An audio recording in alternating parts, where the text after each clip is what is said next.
They say every curse has a price. Mine was supposed to be simple. Marry the dying commander, watch him fade, and disappear into obscurity.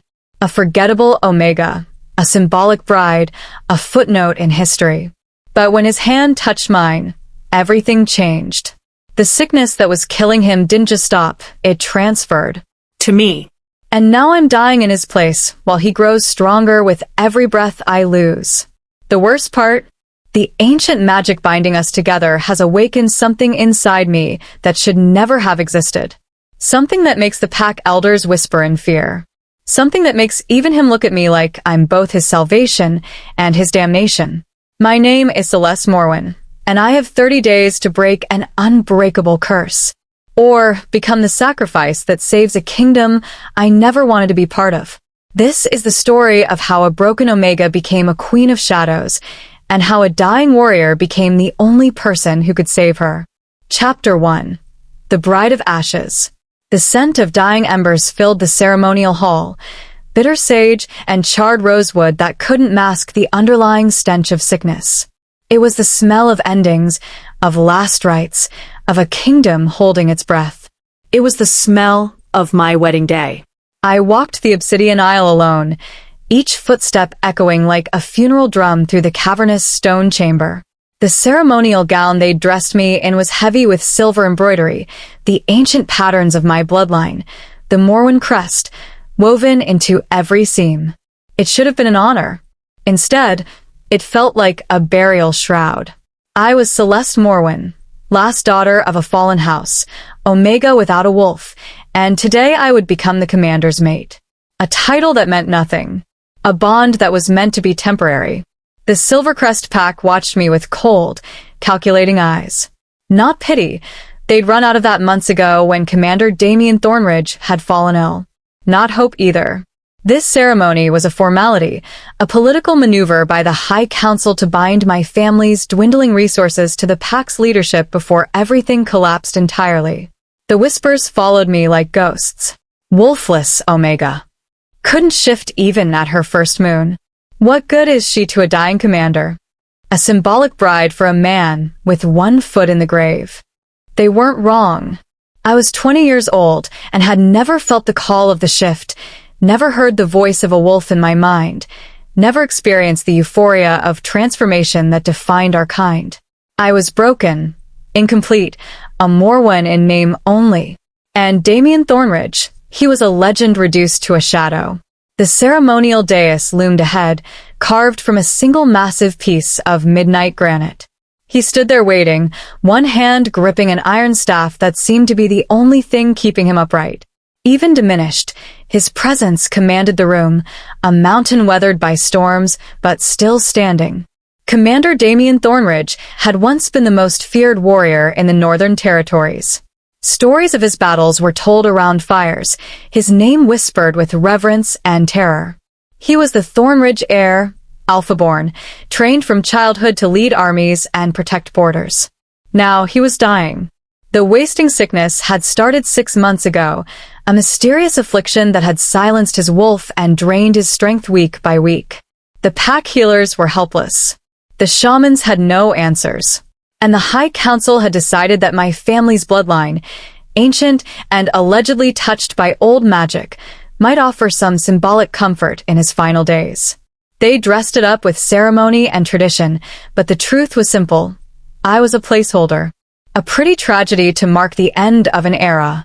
As I climbed the 3 steps to the dais, I finally allowed myself to look at him fully. Damien Thornridge was taller than I'd remembered from the single meeting we'd had before this day, easily 6.5 feet, his frame gaunt beneath the weight of black ceremonial armor. Silver traced the edges of the metal, ancient pack symbols that marked him as commander. His face was all hard angles and sharp planes, mapped with scars from countless battles. His hair was dark as a moonless night, pulled back severely from his face. But it was his eyes that stopped me cold. They should have been gold, the vibrant amber of an alpha wolf. Instead, they were a dull, lifeless gray. Ash where fire should have burned. The eyes of a man who'd already accepted his death. He looked at me without expression, without hope, without anything at all. To him, I was just another duty, another box to check before the end. The High Shaman, an ancient woman named Octavia with eyes like polished river stones and a voice like grinding gravel, stepped between us. She raised her gnarled hands, and the hall fell silent. "We gather under the watching moon to witness the joining of two bloodlines," she intoned, her voice carrying through the chamber with unnatural resonance. "The Thornridge line, warriors and protectors, and the Morwen line, keepers of the old ways. Let this union bring strength to our pack in these darkest hours." Strength. The word was a cruel joke. There was no strength here. Only desperation and political maneuvering. Celeste Morwen of the House of Twilight, Octavia turned her ancient gaze on me. "Do you offer your loyalty, your spirit, and your essence to Commander Damien Thornridge? Do you bind your fate to his until the stars fall from the heavens?" My throat was dry as desert sand. The words I was supposed to speak felt like stones on my tongue. I was offering a life that had already been deemed worthless by everyone, including myself. A spirit the pack had labeled broken. "I do," I whispered, the words barely audible. Octavia nodded slowly, then turned to Damien. "Commander Damien Thornridge, Alpha-born of the Silvercrest Pack, do you accept this offering? Do you claim this Omega as your mate, to protect her, to honor her, and to bind your soul to hers for all the days the mountains stand?" Damien's response was a low rumble that seemed torn from somewhere deep in his chest, a sound like distant thunder, inevitable and heavy. "I do." "Then let the bond be sealed," Octavia declared, raising her hands higher. "Let the marking commence." This was the moment, the point of no return. Tradition dictated a bite to the throat, the commander's mark that would brand me as his for life. But Damien was too weak. The council had quietly amended the ritual, a shameful concession that hung in the air like smoke. Instead of a claiming bite, we would join hands in a blood oath, a lesser bond for a lesser union. Octavia produced a ceremonial blade from the folds of her robes, not silver, but something older, darker. Bone or obsidian, its edge wickedly sharp. She turned to me first, taking my left hand and turning it palm up. The blade sliced across my skin with surgical precision. The pain was sharp and immediate, and dark red blood welled up instantly, stark against my pale flesh. The scent of it, thin, lacking the robust earthiness of a shifter's blood, filled my nostrils. The scent of inadequacy made manifest. Then Octavia turned to Damien. He held out his hand without hesitation, his jaw set. The blade drew across his palm, and though he didn't flinch, a low sound of pain escaped his lips, a groan that spoke of a body already pushed beyond its limits. His blood was wrong. Too dark, too sluggish, smelling of bitter herbs and decay rather than the wild forest scent an alpha's blood should carry. "Join your hands," Octavia commanded, her voice suddenly urgent. "Let the blood mingle.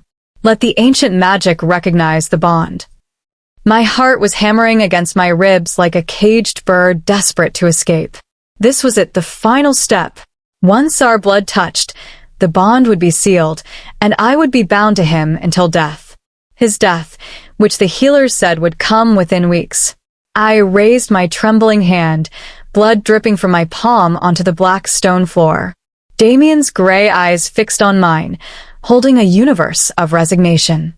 He was a man who had accepted his fate, and I was simply part of that fate's final chapter. Slowly, I reached out.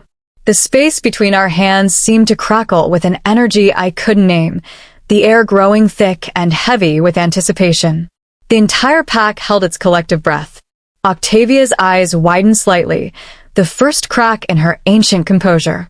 My fingertips brushed him, and the world exploded. It wasn't gentle. It wasn't symbolic. It was lightning striking bone-dry timber, a detonation of raw, primal power that felt like it was ripping my soul from my body and his from his. A scream tore from my throat, shock and agony combined.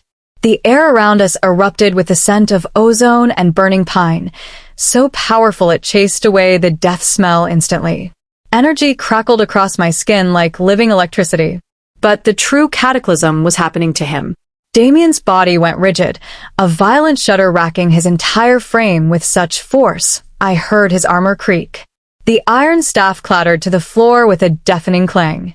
His hand, the one holding mine, clamped down with crushing, inhuman strength, his fingers like iron bands around my own. And then he roared. It wasn't a human sound.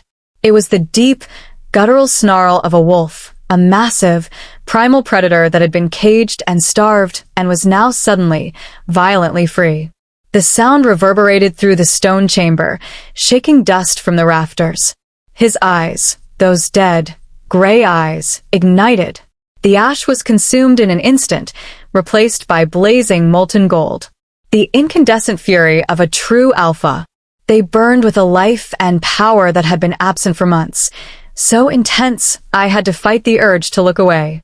He stared at our joined hands, at the place where our blood mingled, and something impossible was happening. His breath came in ragged, desperate gasps, not from weakness, but from the sudden, overwhelming surge of vitality flooding his veins. Life, violent, untamed, devastating life, was pouring into him. I could feel it through our joined hands, a phantom presence stirring beneath his skin. His wolf, the great beast that had been silent and dying for half a year, was clawing its way back from the abyss, awakening with a vengeance. And it was feeding on me. The warmth began to drain from my body, pulled through our connection like water through a siphon. Not quickly, not yet, but steadily, inexorably. The bond wasn't the quiet, symbolic thing the council had planned. It was a live wire, a conduit, and my life force was being drawn into him to fuel his resurrection. Octavia stumbled backward, her weathered face pale with disbelief. The council members surged to their feet from their positions of honor, shock written across every face. This wasn't supposed to happen. This ceremony was meant to be a quiet farewell, a formality. Instead, it was a resurrection. Damien's golden eyes snapped up to meet mine, and what I saw there made my blood run cold despite the heat of the bond. The pain was still there, etched deep in every line of his face, but it was different now. It was sharp, clear, focused. And beneath it was a dawning horror that was directed entirely at me. He wasn't just looking at me anymore. He was seeing through me, into the very core of the bond that had just snapped into place with the force of a bear trap. He saw the exchange. His life for mine. He saw the ancient, terrible magic at work. And in that moment, the old prophecy, the one whispered in shadows and dismissed as folklore, slammed into both our consciousnesses with the force of truth. When the broken Omega touches the hand of the fading warrior, the curse shall reverse. The wolf shall wake, and the Omega shall sleep eternal. Understanding crashed over his features like a wave. The council hadn't chosen me to comfort him in death. They had chosen me to be the sacrifice that would save him from it. His grip on my hand tightened, knuckling white, as the full horror of what was happening crystallized. The fire in his veins was my fire. The breath filling his lungs was my breath. The shadow of death that had been slowly consuming him for months was now turning its hungry gaze on a new target. Me. His lips parted, but no sound came out at first. His expression was one of absolute, soul-shattering devastation. Not for himself, but for me. The pack saw a miracle. Their commander, reborn before their eyes, standing taller, breathing easier, radiating power that had been absent for so long. But in the blazing gold of Damien Thornridge's eyes, I saw my own death sentence being signed in blood and magic. He finally managed to force words past his lips, pulling his hand away from mine as if my skin had burned him. As his touch left mine, a chilling emptiness rushed into the space it had occupied, the first taste of what was to come. No, he choked out, the word raw and broken. He looked from me to the council members, betrayal and fury warring across his face. His voice, when it came again, was no longer the voice of a dying man but the roar of a commander betrayed. What have you done? What do you think the council was truly planning? Have you ever felt betrayed by the people meant to protect you? Share your thoughts below. Chapter 2. the commander's fury. Damien's question hung in the air like a blade, suspended over all our heads. What have you done? It wasn't the voice of a dying man. It was thunder rolling across a silent battlefield, and the entire ceremonial hall flinched as though struck. The scent in the chamber had transformed. The cloying miasma of sickness and death had been obliterated, replaced by the potent, overwhelming aroma of a dominant alpha in his prime. Winter pine, storm-touched granite, ancient earth and raw power.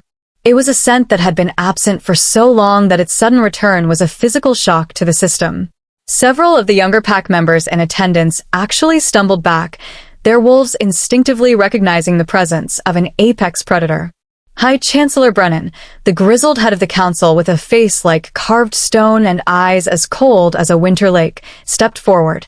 His expression wasn't one of guilt. It was grim, unyielding resolve. "We have done what was necessary, Commander Thornridge," he said, his voice projecting through the hall with practiced authority. "We have saved our pack." Saved it.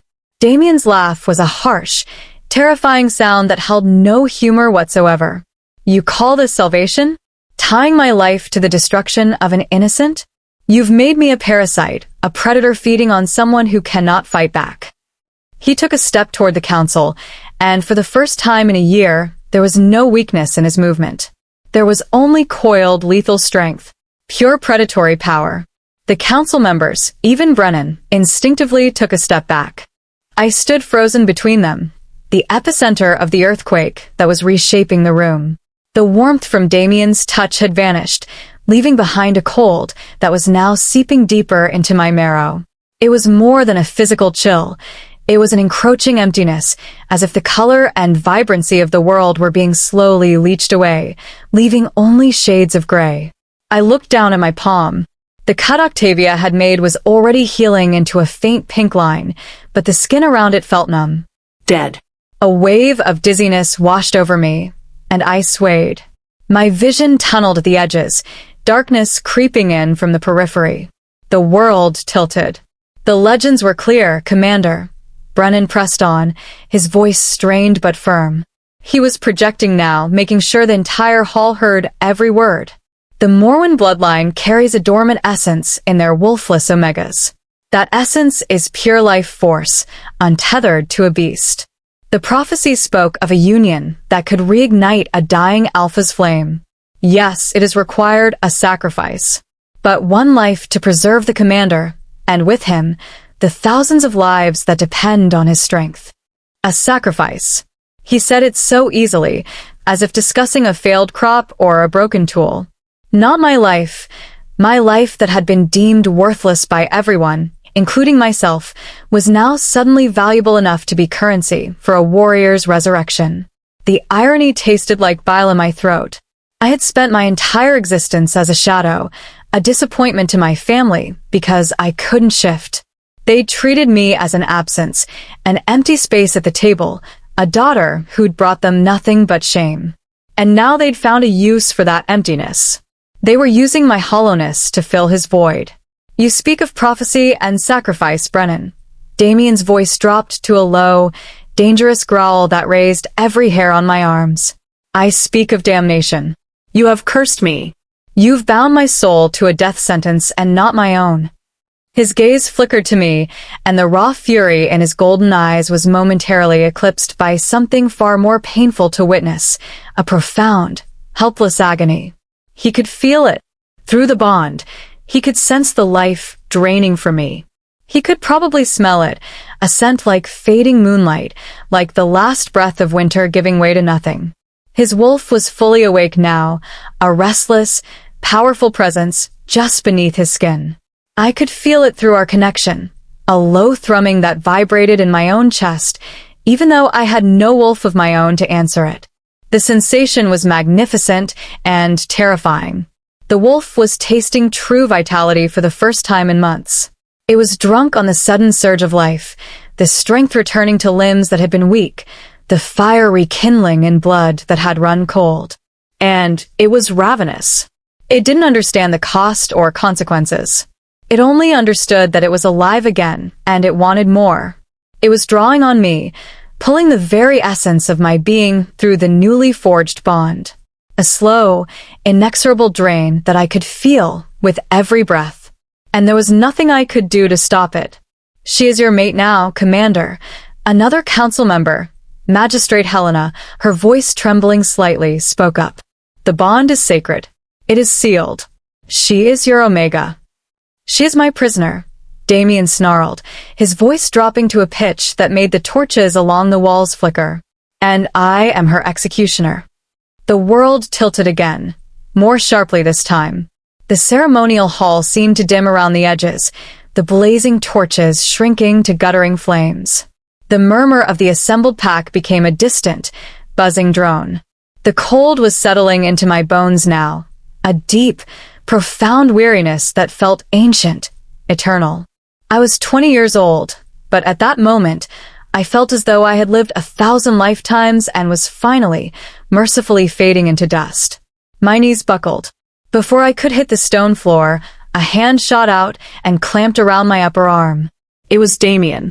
His touch was like fire against the spreading ice inside me, a jolt of electric warmth that both comforted and terrified me. He pulled me upright with an ease that spoke of his newfound strength. Strength stolen directly from me. The contact was a dizzying paradox. His heat was a brief respite against the cold, but I knew with crystalline certainty that he was the source of my decline. He pulled me slightly behind him, a subtle but unmistakable protective gesture that positioned his body between me and the council. His broad shoulders, his armored frame, it all became a wall shielding me from the accusing stares and pitying gazes of the pack. His scent enveloped me, pine and winter and wild places, and for one impossible moment, I felt safe. It was absurd. The man whose very existence was killing me had become the only thing holding me up. "The ceremony is concluded," Damien announced, his voice booming with an authority that had been missing for far too long. No one moved. No one breathed. "The council will answer to me. In private. Now." He didn't wait for agreement or acknowledgement. His grip still firm on my arm, he turned and began walking, pulling me along with him. The crowd parted before us like water before the prow of a ship, a sea of stunned, pale faces.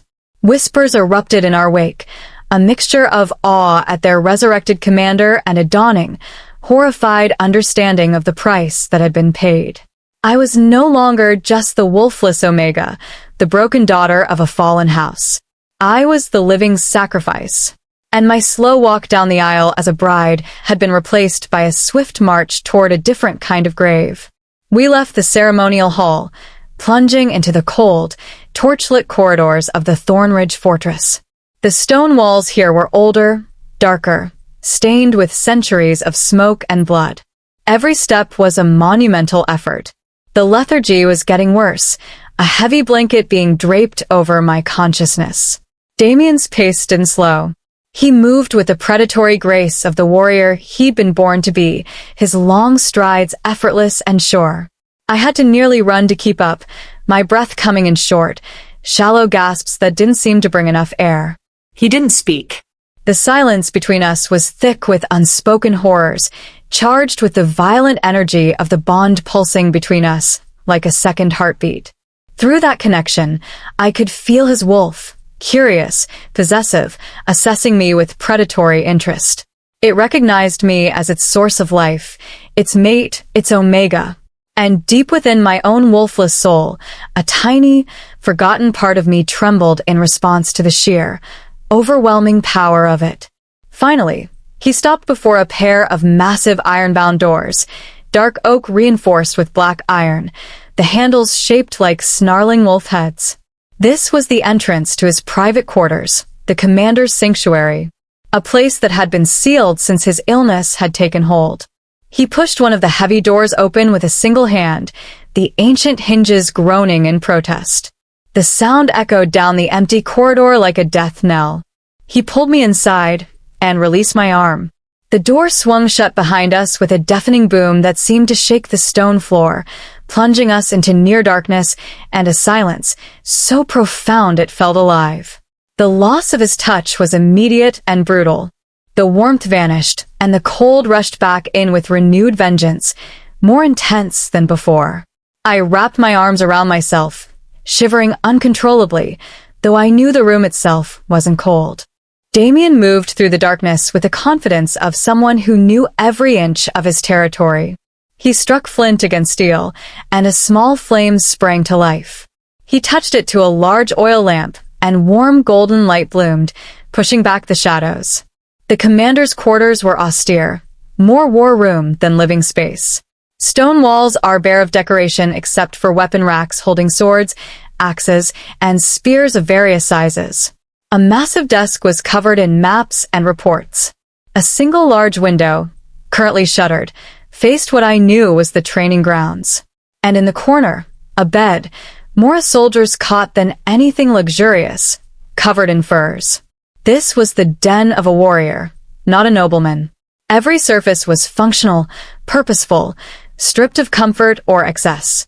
Damien finally turned to face me, and in the lamplight, I could see the war being waged across his features.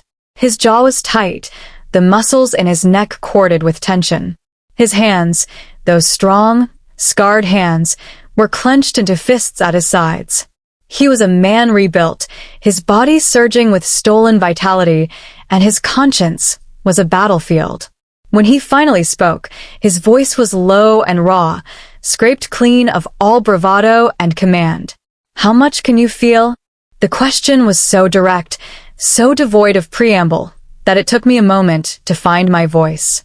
"I'm cold," I whispered, the words barely more than a breath. "And tired. So tired."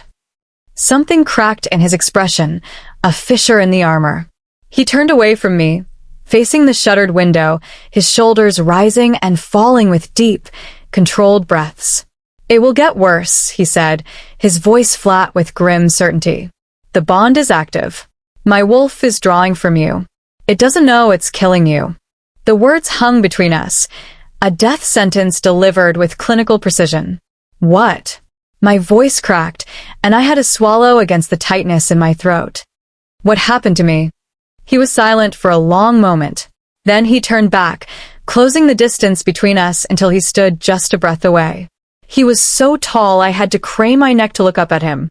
This close, the heat radiating from his body was overwhelming, a stark reminder of the life that now burned within him. My life.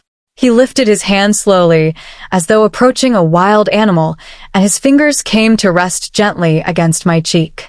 His palm was rough with calluses, but impossibly warm.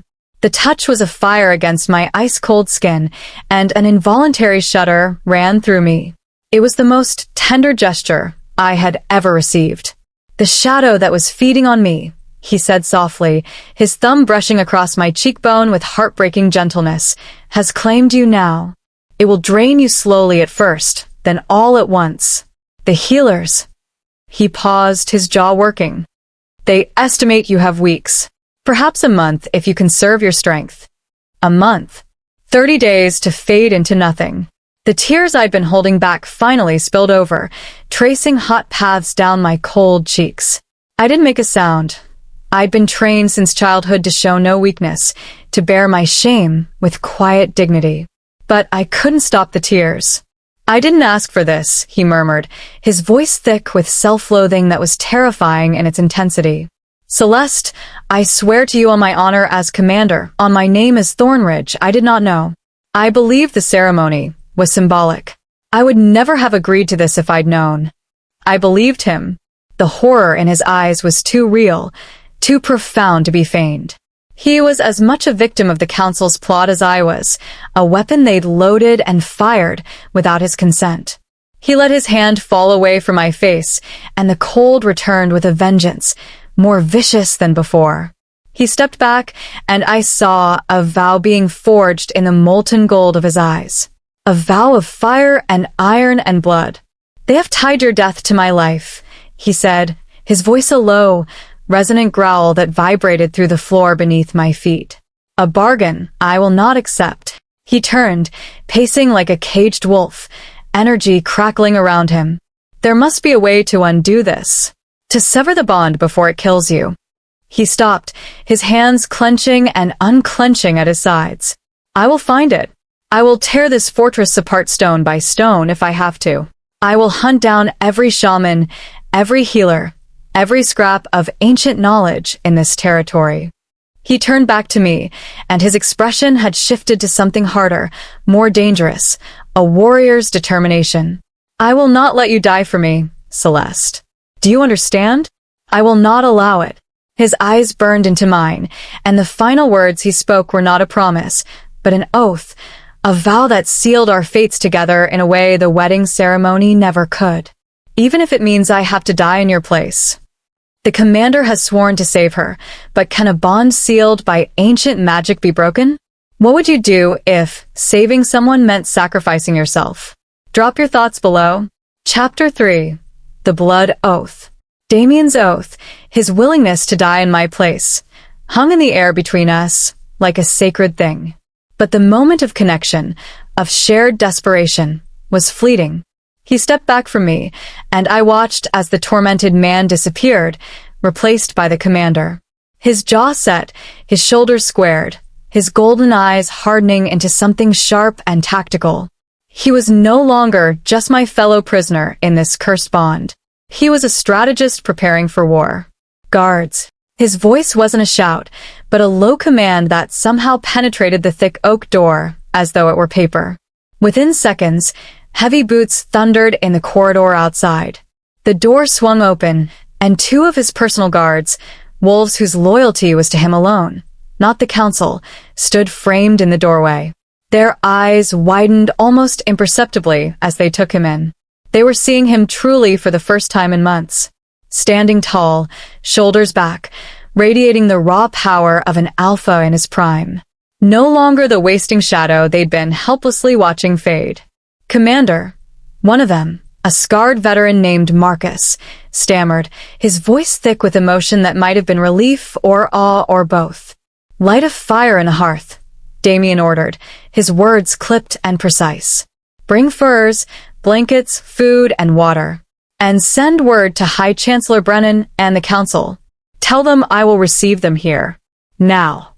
The guards stared for a heartbeat longer, their gazes flickering from Damien's powerful stance to me, small, trembling, wrapped in ceremonial silk that suddenly felt like ice against my skin.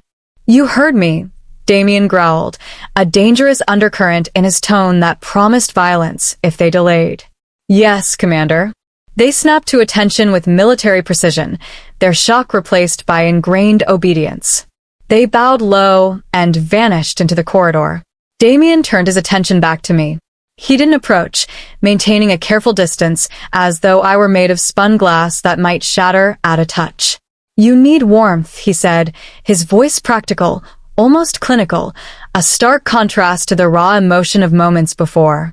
He was compartmentalizing, shoving the horror of our situation into a locked box, so he could function, so he could think, so he could fight.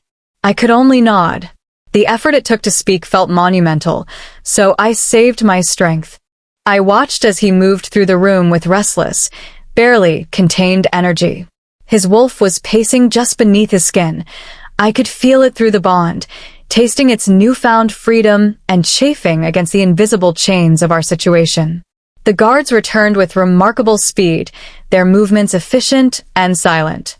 Within minutes, a roaring fire blazed in the large stone hearth that dominated one wall, chasing away the deepest shadows and filling the room with dancing orange light and blessed heat. They laid thick pelts and woven blankets on a cushioned bench near the fire and placed a tray laden with bread, dried meat, cheese, and a pitcher of water on a low table beside it. They did all of this without looking directly at me, their gazes averted as though I were a ghost. Perhaps I was becoming one. Leave us, Damien commanded once they'd finished. The guards bowed again and retreated, closing the heavy door behind them with a soft thud that seemed to seal us in our own private world of fire and shadow. Sit, Damien said, gesturing to the bench by the fire. It wasn't quite an order, but it wasn't a request either. Eat. You need to maintain your strength. The irony was almost too cruel to bear. My strength was already feeding him, flowing from me to him in a constant, invisible river. But I moved to the bench anyway, my legs unsteady, and sank onto the cushions. The heat from the fire was immediate and merciful, a temporary reprieve from the ice spreading through my veins. I pulled a heavy fur around my shoulders and stared at the food. The scent of it, fresh bread, sharp cheese, smoked meat, should have made my mouth water. Instead, I felt nothing. No hunger. The simple, basic drives of the body were already fading, consumed by the encroaching emptiness. Still, I forced myself to tear off a piece of bread. It was like eating ash, but I chewed mechanically, knowing I needed to try. Damien paced before the fire like a wolf in a cage, his movements fluid and predatory. The transformation in him was staggering. 6 hours ago, he'd been a dying man who could barely stand without support. Now he moved like violence given form, all coiled power and lethal grace. It wasn't long before the council arrived. Their scent preceded them. Chancellor Brennan's dry, papery smell mixed with sweat and something that might have been fear. The others carried similar notes of anxiety beneath their carefully maintained composure. Damien met them in the center of the room, a predator in his own den. He was a wall of muscle and barely restrained fury, and the 3 council members looked suddenly small and frail before him. They did not bow. It was a calculated display of continued authority, a reminder that they still held political power even if his physical dominance had been restored. Chancellor Brennan spoke first, his voice steady despite the tension. Commander Thornridge, it is gratifying to see the restoration of your strength. The ritual was a success. A success. Damien's voice was deceptively calm, a low rumble that was more menacing than any shout. You call this abomination a success? You have tethered me to a dying woman. You've made her my sacrifice without my knowledge or consent. I shrank deeper into the furs, wishing I could disappear entirely. Their eyes slid to me, cold, assessing, clinical. I wasn't a person to them. I was a tool. A component in a machine. A necessary loss in a larger calculation. The pack needed its commander, Brennan stated, his chin lifting with practiced dignity. Your illness was spreading like rot through our foundations. Rogue attacks at the borders have tripled. The eastern packs circle us like carrion birds. Without your strength, we would have collapsed before spring. He gestured toward me with one weathered hand, his expression unchanging. Her life weighed against the thousands in this pack. The choice was simple mathematics, Commander. Strategic necessity. It was not your choice to make. Damien roared, and the force of his voice made the very stones seem to vibrate. The water in the pitcher trembled. The flames in the hearth danced wildly. Brennan flinched, but held his ground. You were dying. You were in no condition to make such decisions. The council acted to preserve.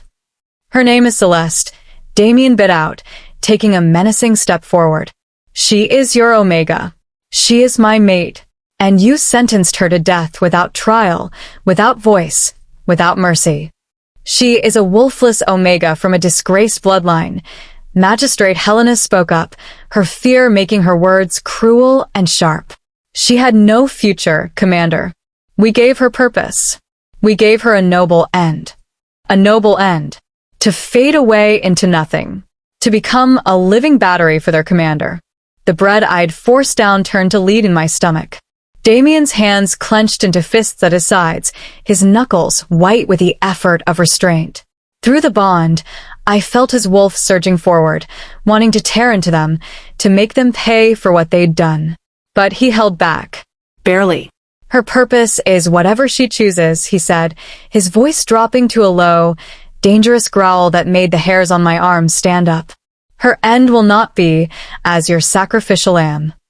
He took another step forward, and this time the council members did step back, their carefully maintained composure cracking.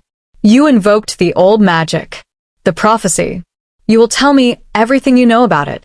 His eyes blazed like twin suns. Every word, every text you consulted, every fragment of lore you uncovered. And you will tell me how to sever this bond. Brennan's face remained impassive, but I saw the flicker in his eyes. something that might have been guilt or simply calculation. "There is no known way to sever it, Commander," he said, each word carefully measured. "The magic is absolute. The exchange is final. The prophecy speaks of a one-way transfer, life from the hollow vessel to the dying wolf. To attempt to sever the bond now would be to kill you both. The shock would extinguish both flames simultaneously. The hope that had flickered in my chest, small and fragile as a candle in a storm, guttered and died. Kill us both. So that was the choice. Watch me die, or die together." "Liar," Damien snarled, and the word carried the weight of absolute command. "No magic is without loopholes, without balance, without price. You will find it, or I will strip you of your titles, your lands, and your names. You will be exiled, cast out as rogues for the very vultures you claim to fear." The threat landed like a physical blow. Exile was a fate worse than death for pack wolves. To be severed from the pack mind, to lose one's place in the hierarchy, to be hunted as prey by the very wolves who had once been brothers, it was the ultimate punishment. Chancellor Brennan's face went pale, true fear finally showing through his composure. The other council members looked similarly stricken. "We will consult the archives," Brennan said, his voice tight with barely suppressed fury and genuine terror. "Every text, every scroll. But we make no promises, Commander. The old magic is not easily undone." "Then you had better pray you find a way," Damien said, his voice cold as winter iron. "You have until sunrise. Now get out of my sight." It was a dismissal delivered with such absolute authority that they had no choice but to obey. They turned and fled, their departure far less dignified than their arrival, leaving us alone once more in the firelit chamber. The door closed behind them with a heavy thud, and the silence rushed back in like water filling a void. Damien stood motionless for a long moment, his breathing heavy, his hands still clenched. Through the bond, I could feel the war raging inside him, fury at the council, horror at what had been done, and beneath it all, a bone-deep determination that burned like a forge fire. Finally, he turned to me. His expression was grim, his golden eyes shadowed with emotions too complex to name. "We will not wait for them," he said quietly but with absolute conviction. "They will find nothing, or they will find exactly what they want to find, a justification for their actions." He moved to a section of the stone wall that looked identical to every other section, bare, gray, unremarkable. But he pressed his palm against a specific stone, and I heard a mechanism click deep within the wall. With a low groan of ancient gears, a section of the wall swung inward like a door, revealing a dark, narrow passage. The air that drifted out smelled of dust, old leather, and the particular mustiness of very old paper. A hidden archive. "Come," Damien said, turning back to me and extending his hand. I stared at that outstretched hand, large, scarred, capable of crushing stone or offering sanctuary. To take it was to invite that devastating, life-stealing connection. But to refuse was to give up. And despite everything, despite the cold settling into my bones, despite the 30-day death sentence, despite the horror of what had been done to us, I wasn't ready to give up. Not yet. I stood on trembling legs and placed my hand in his. The jolt was less violent this time, but somehow more insidious. It wasn't a searing shock, but a deep, pulling current, a silent river dragging warmth from my body and transferring it to his. I felt a wave of profound weakness wash over me, my vision dimming at the edges. His grip tightened immediately, steadying me, his other hand coming to my waist to keep me upright. He was a furnace of vitality, and I was ice melting in his grasp. "I'm sorry," he whispered, and the raw pain in his voice made my chest ache. "I'm so sorry, Celeste." But he didn't let go. Instead, he guided me into the hidden passage, pulling the stone door closed behind us with his free hand. The mechanism engaged with a soft click, sealing us into near-total darkness. He produced a small oil lantern from a niche in the wall and lit it with practiced ease. The flame caught, casting a weak, flickering glow across our surroundings. We were in a narrow corridor-lined floor to ceiling with shelves. Ancient tomes bound in cracked leather, scrolls tied with faded ribbon, loose parchments stacked in precarious piles. The accumulated knowledge of centuries, hidden away from prying eyes. The council only has access to the public archives, Damien explained, his voice echoing softly in the cramped space. These are the private records of the Thornridge line. Military secrets, forbidden knowledge, blood magic, ancient pacts. If there's an answer anywhere, it will be here. He released my hand, and the immediate return of bone-deep cold made me gasp, then began moving along the shelves, his eyes scanning spines and labels with intense focus. I leaned against the stone wall for support, pulling the fur cloak tighter around myself. The lantern light cast his face in harsh shadows, making him look older, harder. He worked with feverish intensity, pulling down heavy volumes and dusty scrolls, blowing centuries of accumulated dust from their surfaces. His hands moved quickly, efficiently, the hands of a warrior applying tactical precision to scholarly research. Minutes stretched into an hour. The only sounds were the rustle of turning pages, the soft thud of books being set aside, and Damien's low, frustrated curses when he found nothing useful. The fatigue was becoming unbearable. My eyelids felt weighted with lead. The cold had settled so deep into my core that even the memory of warmth seemed like a distant dream. I slid down the wall to sit on the floor, the fur pooling around me. Through half-closed eyes, I watched him work. This powerful, fearsome commander, whose name was whispered with reverence and terror across the northern territories, was now scrabbling through ancient texts like a desperate scholar. All for me. For a Wolfless Omega he'd met only hours ago. His oath had not been hollow words. Another hour passed. Maybe more. Time had become elastic, meaningless.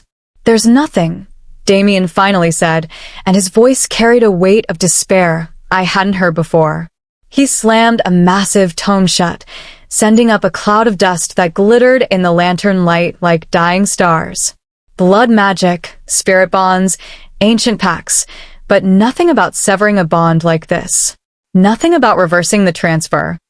He ran a hand through his dark hair, frustration and helplessness rolling off him in waves I could feel through our connection.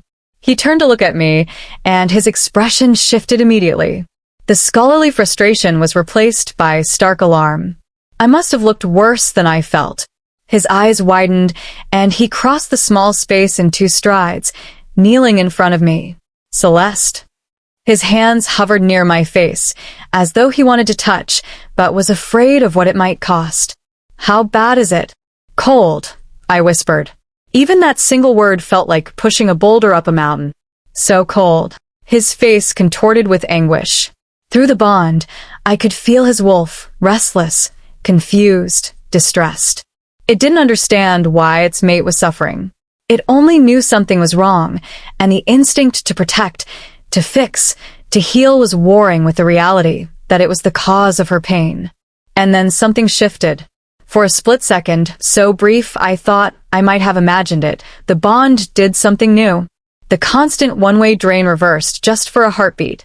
I felt his warmth, his strength, his vitality flow back into me like a wave crashing over drought-parched earth. But it was more than physical sensation. For that impossible instant, I was looking through his eyes. I saw myself pale, small, trembling, through his vision. I felt the solid strength in his limbs, the powerful rhythm of his heart, the primal protective rage of his wolf screaming in his soul to save his mate.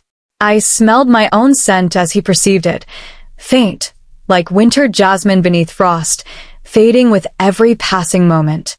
And I felt his emotions, raw and unfiltered, horror, desperation, and beneath it all, something tender and fierce that had no name but felt like the beginning of something that could have been beautiful if we'd had time. The connection snapped closed as quickly as it had opened, leaving me breathless and disoriented. Damien was staring at me, his eyes wide with shock and dawning understanding. "Did you?" he started, his voice barely a whisper. I could only nod. "The bond," he breathed. "It's not just one way. It's trying to balance. It's becoming a circuit." He sat back on his heels, his tactical mind clearly working through the implications. And then his expression changed, hardened into something that made my blood run even colder than it already was. He'd had a realization. A terrible one. Through the bond, I caught the edge of his thought before he could shield it. If the bond cannot be severed without killing us both, and if it's trying to create balance, then perhaps the answer isn't to break it. Perhaps it's to complete it. And I understood with horrifying clarity what he meant. The marking. The true marking. The bite that would seal our bond permanently, irrevocably, for life. The one thing that might force the magic to stabilize. To anchor. To balance the scales. Or kill me instantly. Would you risk everything on one desperate gamble? When there's no good choice, only impossible ones, what would you do? Tell me your thoughts. Chapter 4. The Ritual of Blood.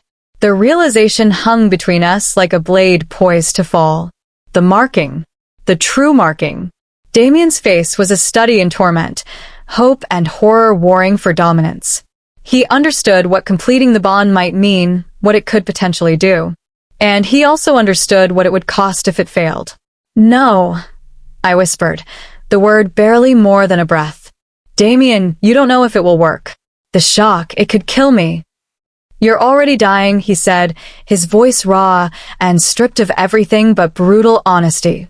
He shifted closer, still kneeling before me, his golden eyes burning into mine. At least this way, there's a chance. A chance at what? My voice cracked. The council said the bond can't be severed without killing us both. What makes you think completing it will be any different? He was silent for a moment, his jaw working as he gathered his thoughts. When he spoke again, his voice was low, intense, every word carefully chosen. The prophecy spoke of the hollow bride and the fading warrior. It detailed the transfer, life flowing from you to me, my wolf awakening. But that's only half of it, Celeste. Magic always demands balance. Always. There has to be an exchange, not just a drain. He reached out slowly, giving me time to pull away if I wanted to, and took my freezing hand in his warm one. The connection sparked immediately, that pulling current that was both agony and the only source of warmth I had left. The marking, he continued, his thumb brushing across my knuckles, is the final seal. In a normal mating bond, it intertwines the souls of both parties completely. It creates a permanent circuit where life force, emotions, strength, everything flows both ways. I stared at him, trying to follow his logic through the fog of exhaustion. You think completing the bond will force the magic to balance itself? I asked. Will it stop the one-way drain? I think the bond is trying to reach equilibrium, he said. That moment when we shared vision, when you felt what I felt, that was the bond attempting to stabilize. But it can't fully balance while it remains incomplete. The marking is the key. It's the final piece of the magical contract. He paused, and the hope in his eyes was almost painful to witness. If we complete it, my wolf's essence won't just draw from you. It will flow into you. It will anchor itself within you. Fill that emptiness the prophecy speaks of. You won't gain a wolf of your own, but you'll carry an echo of mine. A piece of my soul that will give the death curse nothing to feed on. It was a desperate theory built on fragments of ancient lore and one impossible moment of connection. It was also the only hope we had. And if you're wrong, I whispered, if the shock of completing the bond kills me anyway? His hand tightened on mine, and the pain that crossed his face was so profound I felt it echo through our connection. Then at least you won't die alone, he said quietly. And at least I'll have tried everything to save you before the end. I looked into his eyes, those burning gold eyes that had been gray and lifeless just hours ago. Eyes that now held fierce determination, devastating guilt, and something else. Something tender and fierce that made my dying heart stutter. He was offering me a gamble. A terrifying, possibly fatal gamble. But what was the alternative? Lie here in the cold and fade over the next 30 days while he grows stronger with every breath I lose? Watch the guilt destroy him as surely as the curse was destroying me? At least this way, we were fighting. Together. When? I asked, and the single word was my answer. My consent, my leap into the unknown. Relief and renewed fear flashed across his features in equal measure. The blood ritual happens at moonrise, he said. In the sacred grove at the heart of Thornridge territory. It's the place where the veil between worlds is thinnest, where the old magic runs strongest. He glanced toward the hidden entrance to the archives, and I knew he was calculating time. We have hours yet before dusk, he continued. You need to rest, to conserve what strength you have left. He stood, still holding my hand, and gently pulled me to my feet. My legs trembled, barely able to support my weight. Without a word, he swept me into his arms, one arm beneath my knees, the other supporting my back, and lifted me as though I weighed nothing. The contact was overwhelming. His body was solid heat against my ice, his heartbeat a steady drum against my ear. Through the bond, I felt his wolf surge forward, possessive, protective, frantic to care for its failing mate.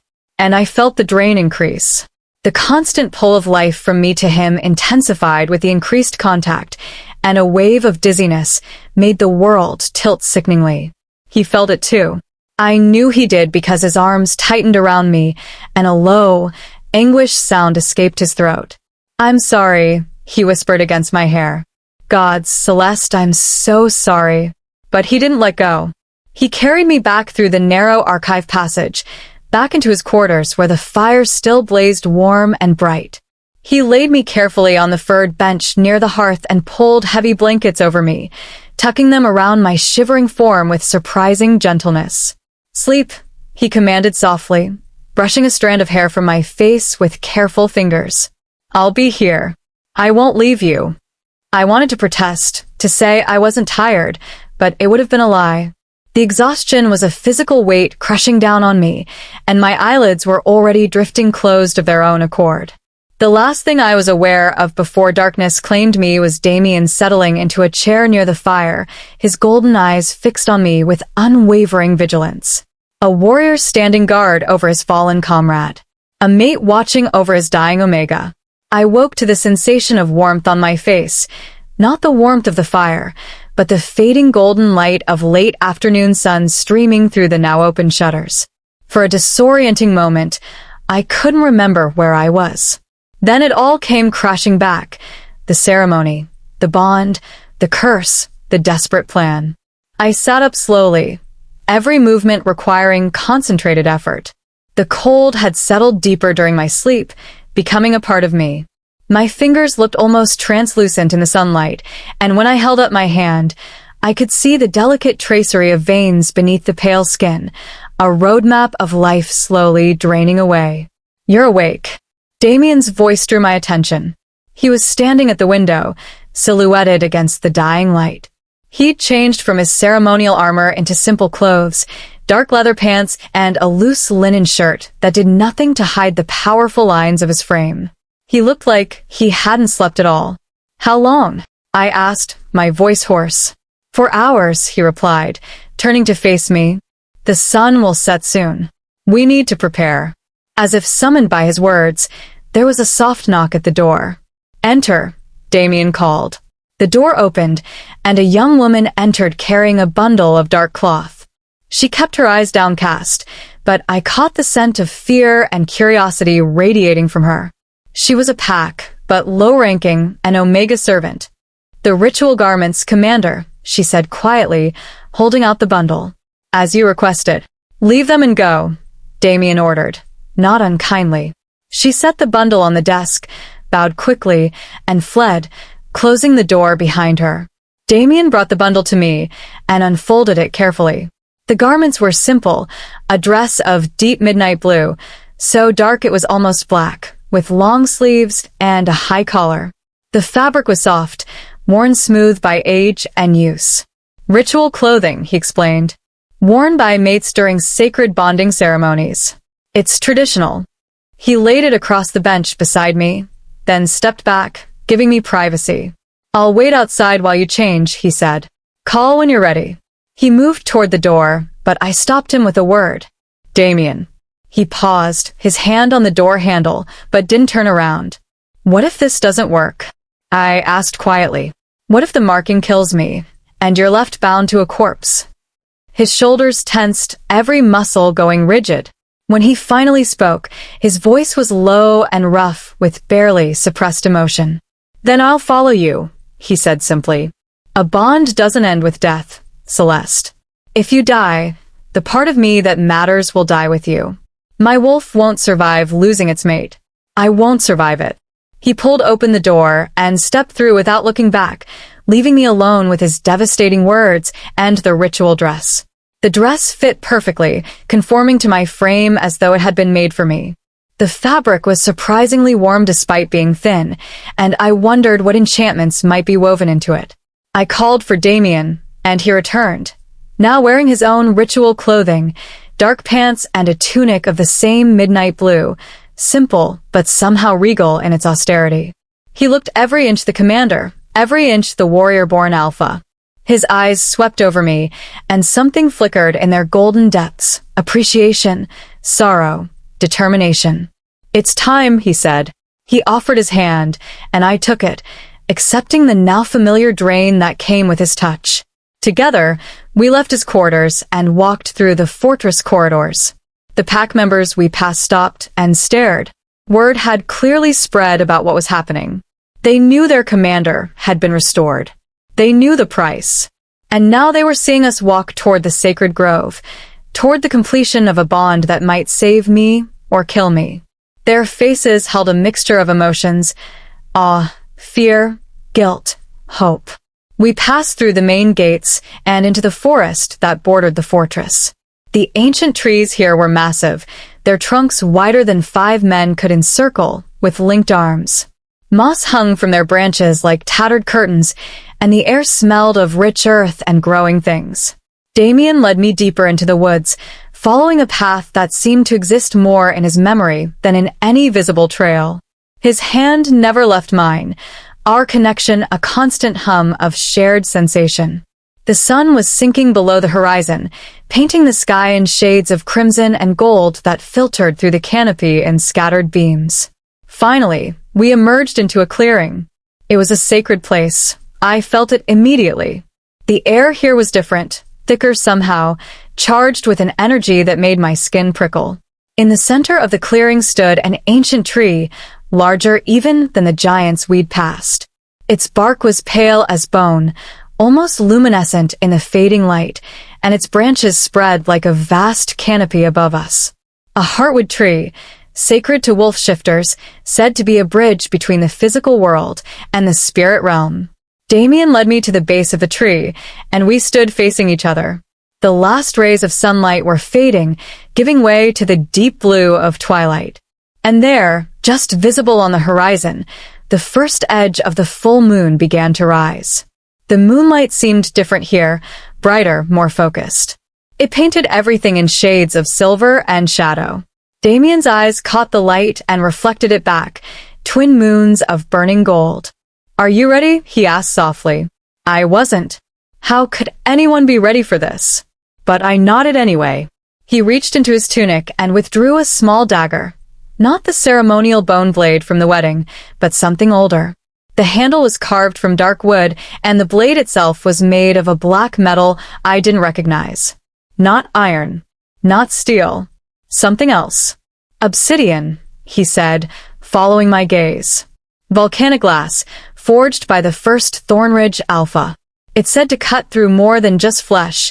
It cuts through the veil between body and spirit." He held his left arm out, palm up, wrist exposed. The moonlight caught on old scars there, thin silver lines that spoke of previous rituals, previous offerings. "The blood ritual strengthens the bond," he explained, his voice taking on a formal cadence, as though reciting from memory. "My blood carries my essence, my wolf spirit. When you drink it, you're inviting that essence into yourself. It will prepare you for the marking." He positioned the blade over his wrist, directly over the heavy pulse point. "Don't be afraid," he said, his eyes meeting mine. Then, with a single smooth motion, he drew the obsidian blade across the skin. The cut was deep, precise, and immediate. Blood welled up, not the sluggish, sickly flow from our wedding ceremony, but rich, dark crimson that pulsed with the strong rhythm of his heart. The scent hit me like a physical blow. It was nothing like the thin, wolfless scent of my own blood.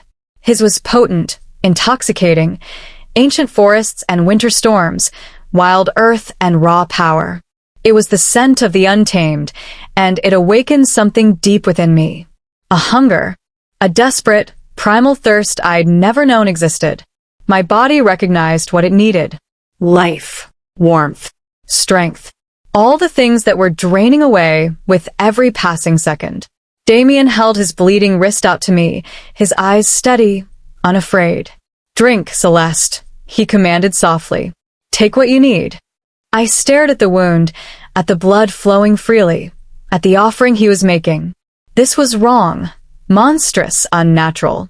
Yet my failing body screamed for it, craved it with an intensity that terrified me. The cold in my bones was agony now. The emptiness was consuming me from the inside out. And he was offering me fire. With trembling hands, I reached out and took his wrist. His skin was fever-hot beneath my frozen fingers. The steady, powerful beat of his pulse vibrated through my palms, a war drum of life. I looked up at him one last time, searching his face for doubt, for hesitation. I found only certainty, and something that might have been love, if we'd had time for such things. Slowly, I bent my head and pressed my lips to the wound. The first taste was salt and heat and power. It wasn't just blood. It was life itself, concentrated and pure. It slid over my tongue like liquid fire, chasing away the deep, unending cold from my mouth, from my throat. A wave of warmth spread through my chest, the first true warmth I'd felt since our hands had joined in that cursed ceremony. It was a sunrise breaking within me, a resurrection. And I drank. The blood ritual has begun, and Celeste is drinking from her commander's essence. Will this save her, or seal her doom? What do you think will happen when the marking comes? Drop your predictions below. Chapter 5. The Marking. The world behind my closed eyelids began to shift and change. I drank from Damien's wrist, and with each pull of life-giving blood, something profound was happening. The darkness dissolved into a chaotic swirl of images, of sensations and memories that weren't mine. I saw a blizzard on a mountain ridge, felt the sting of ice-laden wind against my face. I felt the savage exhilaration of a hunt, muscles bunching and releasing, for powerful legs eating up ground, the intoxicating scent of prey in the wind. I tasted victory and blood. I felt the weight of command, the burden of lives depending on every decision. I experienced the soul-deep loneliness of an alpha who had been too strong, too fierce, too consumed by duty to let anyone close. Until now, I was seeing his life. The bond, fortified by his blood flowing into me, had become a window into his soul. The warmth was a roaring inferno now, pushing back the encroaching shadow with every swallow. The gray veil that had been settling over my vision burned away, and the colors of the world returned with startling, almost painful intensity. The silver of the moonlight, the deep midnight blue of our ritual clothing, the pale bone white of the heartwood tree, and the impossible, blazing gold of his eyes watching me with an intensity that stole what little breath I had. My heart, which had been beating with a slow, dying flutter, began to pound with a strong, steady rhythm. Not my rhythm, his rhythm. Our rhythms synchronized through the bond. The stabbing cold in my chest receded, replaced by spreading warmth that felt like coming home after a lifetime in exile. I pulled back finally, gasping, my lips stained dark with his blood. The world was sharp and clear in a way it had never been before, almost overwhelming in its vividness. Every sound was amplified. Every scent was a story. Every sensation was magnified. The borrowed strength sang through my veins, illicit and intoxicating, and so achingly temporary. I looked up at Damien. His face was paler now, a faint sheen of sweat on his brow despite the cool night air. I had taken something from him. Not just blood, but a measure of his vital force. His breathing was slightly labored, his powerful frame leaning more heavily against the heartwood tree for support.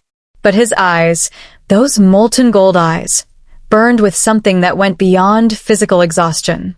They held awe, wonder, and a deep, profound relief. "It's working," he breathed, his free hand coming up to cup my cheek. His touch was still warm, still electric, but the desperate, one-way drain had shifted. The bond between us hummed with new energy, not balanced yet, but no longer the simple parasitic flow it had been. "I can feel it, Celeste. The bond is changing." I could feel it too. The connection between us was no longer just a siphon drawing my life away. It was becoming something more complex, a web of sensation and emotion flowing in both directions. I could feel his wolf now, not as a distant presence, but as an immediate, powerful reality just beneath his skin. It was magnificent, ancient and primal and utterly devastating in its strength. And it recognized me as its mate, as belonging to it, as precious beyond all measure. The feeling of being wanted, truly wanted, not as a tool or a sacrifice, but as something valuable in my own right, was almost more overwhelming than the physical changes. Damien tore a strip of fabric from his tunic and wrapped it tightly around the wound on his wrist. The bleeding slowed, then stopped. His wolf's healing was already working, accelerated by the supernatural vitality that defined his kind. He straightened, pulling away from the tree, and his eyes held mine with an intensity that made my newly strong heart stutter. "The blood ritual was the preparation," he said, his voice dropping to a low, resonant rumble that I felt as much as heard. "Now comes the marking, the final seal." He stepped closer, eliminating the small distance between us. His hands came to rest on my shoulders, gentle but unmistakably possessive. His sense surrounded me, and with my heightened senses, it was intoxicating. "The marking will hurt," he warned, his thumb stroking small circles on my shoulders through the ritual dress. "My fangs are not made for gentleness." And the influx of power, when the bond completes, when my wolf's essence anchors itself within you, it will be overwhelming. "Will it work?" I whispered, searching his face. "Will it stop the drain? Will it save me?" His jaw tightened, and I saw the truth in his eyes. He didn't know. This was a gamble built on desperate theory and ancient half-remembered lore. It could work. It could fail spectacularly. It could kill me instantly. But it was all we had. "I don't know," he admitted, the honesty costing him. "But I believe it will. The bond is already changing. I can feel my wolf reaching for you, wanting to claim you fully, to bind itself to you in a way that goes beyond the physical." His hand slid from my shoulders to frame my face, his touch reverent. "If this goes wrong," he continued, his voice rough with emotion, "if the marking is too much, if your body can't handle the influx, then at least we tried."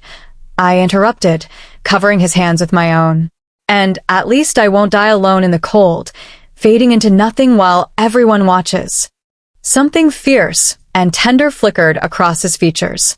His forehead came to rest against mine, and we stood like that for a long moment, breathing the same air, hearts beating in synchronization, bound together by magic and desperation and something that felt dangerously close to devotion.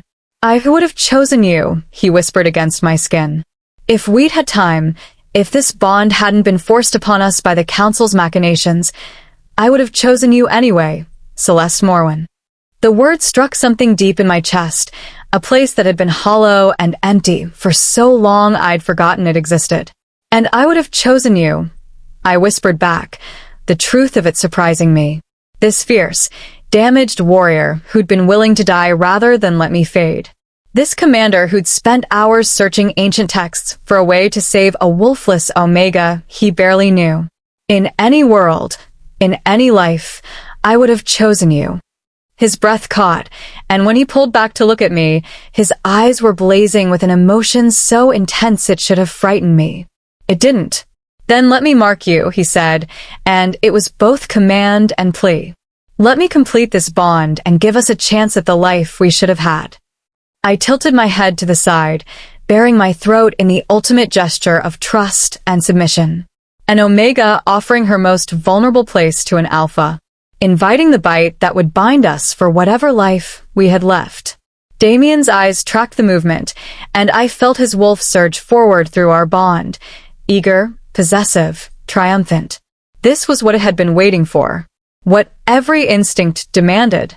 His hand slid from my face to my waist, pulling me flush against his body. The contact was electric. Every point where we touched hummed with power. I could feel the tension in his frame, the barely leashed control as he fought to make this as gentle as possible despite his wolf's urging to simply take, claim, mark. He lowered his head, his breath warm against the curve of my neck.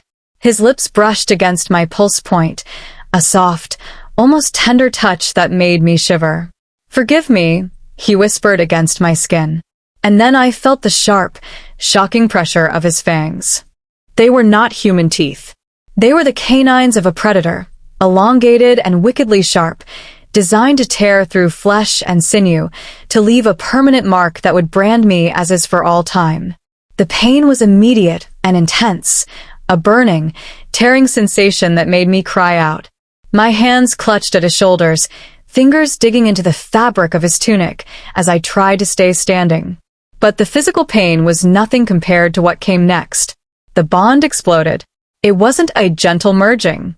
It was a violent collision of souls, of essences, of two beings forced into a single, shared space. His wolf spirit, that massive, primal force, came roaring into me like a flood breaking through a dam. I felt my consciousness fracture under the onslaught. I was Celeste Morwyn, Wolfless Omega, dying sacrifice. And I was also something else, something vast and ancient and powerful that was trying to take root inside my hollowness. The shadow, the death curse that had been slowly consuming me, was still there. It fought back against the invasion, trying to maintain its claim on the empty space it had been devouring. I was on the battlefield, and the war being waged within me was tearing me apart. I screamed, the sound raw and agonized, echoing through the sacred grove. Damien's arms tightened around me, holding me upright as my legs gave out. His fangs were still buried in my throat, and I could feel him pouring everything he had into me through that connection, his strength, his will, his wolf's essence, his very life force. The warmth from the blood ritual was nothing compared to this. This was an inferno, a supernova. Power beyond anything I'd ever imagined flooded through me in waves that felt like they would shatter my bones. My vision went white, then black, then exploded into colors that had no names. I could see the world the way his wolf saw it. Every scent was a visible trail in the air, every heartbeat was a pulsing beacon, every living thing in the forest glowed with its own inner light. And I could feel him, not just physically but spiritually. His soul was pressing against mine, trying to weave itself into my very being. The shadow fought harder. It was ancient magic, old and hungry, and not easily displaced. It pulled at me, trying to drag me down into cold oblivion. But Damien's wolf was stronger. It was life and fury and absolute, unwavering determination. It was an alpha that had never lost a battle and wasn't about to start now. The two forces clashed inside me, and I was caught in the middle, being pulled apart by opposing tides. I could feel myself fragmenting, splitting, breaking. And then something shifted. The shadow and the wolf stopped fighting each other. Instead, they began to merge, to blend, to create something new. The hollow space inside me, the absence that had defined my existence, the lack of a wolf that had made me incomplete, was being filled. But not with a wolf of my own. With an echo, a reflection, a shadow image of Damien's wolf, made of moonlight and darkness in equal measure. It settled into that empty space like a key sliding into a lock. A perfect, impossible fit. The pain began to recede, replaced by a sensation I had no words for. Completion. Wholeness. For the first time in my life, I felt fully present in my own skin. The bond between us stabilized, not the parasitic drain it had been, not the desperate two-way river of the blood ritual, but something balanced. A circuit. Energy flowing in both directions, maintaining equilibrium. Damien's fangs withdrew from my throat, and I felt his tongue lap at the wound, a wolf's instinct to seal the mark. The pain faded almost instantly, replaced by a warm, pleasant tingling as supernatural healing took hold. He pulled back to look at me, his arms still supporting my weight, his face a mask of intense concentration and barely restrained hope. "Celeste." His voice was rough, desperate. "Can you hear me? Are you?" "I'm here," I whispered, and my voice sounded different even to my own ears. Stronger. Richer. "I'm still here." Relief crashed across his features, so profound it was almost painful to witness. His eyes searched my face, taking in every detail. "The cold," he demanded. "Do you still feel it?" I took inventory of my body, checking for that bone-deep chill that had been my constant companion since the ceremony. It was gone. In its place was warmth, real, sustained warmth that came from within rather than being borrowed from him. My heart was beating strong and steady. My vision was clear. The world was vivid and bright and achingly beautiful. "It's gone," I breathed, wondering about coloring my voice. "Damien, it's gone. I can feel something inside me, like a presence, but it's warm and alive and—" "My wolf," he said, and his voice was thick with emotion. "You're feeling the echo of my wolf. It anchored itself inside you, just like I hoped. It filled the hollow space, giving the death curse nothing to feed on." He pulled me closer, burying his face in my hair, and I felt the tremor that ran through his powerful frame. Relief. Exhaustion. Overwhelming, devastating relief. "It worked," he whispered against my hair, the words more prayer than statement. "Gods above and below, it actually worked." I wrapped my arms around him, holding him as tightly as he held me. Through the bond, I could feel everything he felt, the terror that had gripped him during the marking, the fear that he was killing me rather than saving me, the soul-deep relief now that I was still breathing, still warm, still alive. And beneath it all, that fierce, possessive, tender emotion that had no name but felt like forever. We stood like that for a long time, wrapped in each other's arms beneath the pale heartwood tree, bathed in silver moonlight. Two broken souls that had somehow, impossibly, made each other whole. Finally, Damien pulled back just enough to look at me. His hand came up to touch the side of my neck, where his mark now lived, a permanent brand that declared me his mate to anyone with eyes to see. "How do you feel?" he asked. I took a moment to truly assess. The borrowed strength from the blood ritual was fading as expected, but there was something else now. A baseline of energy that was mine, sustained by the echo of his wolf living inside me. I was tired. The ordeal had been exhausting, but it was a normal, human tiredness, not the death sleep that had been pulling me under. "Different," I said honestly. "I can feel your wolf, not as a separate thing but as part of me, like it's sleeping inside my soul." His eyes brightened with something that might have been hope. "Can you sense anything else? Any abilities?" I closed my eyes, reaching inward to that new presence inside me. The wolf echo stirred slightly, responding to my attention. It was warm and powerful and absolutely, fiercely protective. And as I focused on it, I felt something else. A tingling in my fingertips. A gathering of energy that felt both foreign and intimately familiar. I opened my eyes and held out my hand, palm up. I concentrated on that feeling, that power, trying to call it forth. And from my fingertips, wisps of shadow and silver light began to curl upward, ephemeral, beautiful, and utterly impossible. Damien's eyes widened, his sharp intake of breath audible in the quiet grove. "What is that?" he breathed. "I don't know," I whispered, watching the strange manifestation with equal parts wonder and fear. "But it's mine. It's ours." The shadow light danced in my palm for another moment, then dissipated like smoke, leaving only the faint scent of ozone and moonflowers. We stared at each other, the implications slowly sinking in. I wasn't just marked. I wasn't just bonded. Something had fundamentally changed. The death curse, the wolf's essence, my own empty nature. They had combined in some way the old prophecy had never predicted. I was no longer a hollow vessel. I was no longer just a wolfless omega. I was something new, something the pack had never seen before. And judging by the mix of awe and concern on Damien's face, even he didn't know what that meant. "We should return to the fortress," he said finally, though he made no move to release me. "The council will want to see that you survived, and we need to understand what's happening to you." I nodded, but a tendril of fear curled through me. The shadow light, this strange power. Would the council see it as a miracle or a threat? As if sensing my fear through our bond, Damien cupped my face in his hands. "Whatever you've become," he said fiercely, "whatever powers manifest, you are mine and I am yours. The council will have to accept that. And if they don't..." His eyes flashed dangerously.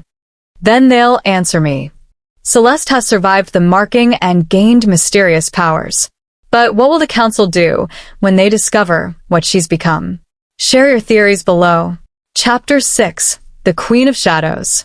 The walk back to Thornridge Fortress was nothing like the solemn procession that had led us to the sacred grove. I was different now. Everything was different. Each step I took felt solid, grounded in a way I'd never experienced. The weakness that had plagued me since the bonding ceremony was gone, replaced by a steady, thrumming energy that came from the wolf echo living inside me. I could feel it with every breath, a warm, constant presence that pulsed in rhythm with my heartbeat. Damien walked beside me, our hands clasped together, the physical connection no longer a drain but a comfort. Through the bond, I could feel his relief, his wonder, and beneath it all, a fierce protective pride that warmed me more than any fire could. But I could also feel his wariness. His tactical mind was already working, calculating, preparing for what came next. The council would have questions. The pack would have reactions. And my new abilities, whatever they were, would need to be understood and, if possible, controlled. As we emerged from the forest onto the torchlit grounds of the fortress, I felt eyes upon us immediately. Guards stationed at the walls. Sentries in the towers. Pack members who had gathered, drawn by some instinct or gossip network to witness our return. The whispers started before we'd taken 10 steps. "She's alive." The commander marked her. "Look at her neck. You can see the bite from here. But she's wolfless. How is she still standing?" Damien's grip on my hand tightened fractionally, and through our bond, I felt his silent message. Ignore them. Let them stare. You are my mate, and that's all that matters. We climbed the stone steps to the main entrance, and the massive doors swung open before us. Marcus, Damien's scarred veteran guard, stood waiting. His eyes swept over us both, lingering on the mark on my neck, on the way Damien and I moved in perfect synchronization, and something like satisfaction crossed his weathered features. "Commander," he said, bowing his head in respect. "The council has assembled in the war room. They've been anxious for your return." "I'm sure they have," Damien replied, his voice dry. "Tell them we'll meet them shortly. First, my mate needs proper clothing." The casual use of the word mate, spoken with such absolute authority, sent a ripple of reaction through the watching guards and servants. This was real now. Official. The Wolfless Omega was the commander's bonded mate, marked and claimed before the entire pack. Marcus bowed again. "Of course, Commander. I'll have appropriate garments brought to your quarters immediately." We continued through the corridors, and I became increasingly aware of the reactions we provoked. Some pack members bowed their heads in respect, acknowledging their commander and his mate. Others stared with open curiosity or barely concealed hostility. A few looked afraid. They could sense something had changed. Even if they didn't understand what, their instincts told them I was no longer the hollow, dying girl who'd walked down that ceremonial aisle. When we reached Damien's quarters, he pulled me inside and closed the door firmly behind us, shutting out the prying eyes and whispered speculation. The fire still burned in the hearth, casting warm light across the austere room. For a moment, we simply stood there, facing each other in the flickering glow. "How do you really feel?" Damien asked, his commander's mask dropping away to reveal genuine concern. "No platitudes. I need the truth." I took a moment to genuinely assess myself. The wolf echo inside me was a constant, warm hum, like a second heartbeat, steady and strong. The bond between us was a living thing, connecting us in ways that went beyond the physical. And there was something else, a reservoir of power I could sense, but didn't yet understand how to access. I searched for the right words. Complete. For the first time in my life, I don't feel like something is missing. The hollow space that defined me, it's filled now. I paused, then continued more carefully. But there's something else. The shadow light I manifested in the grove. I can still feel it.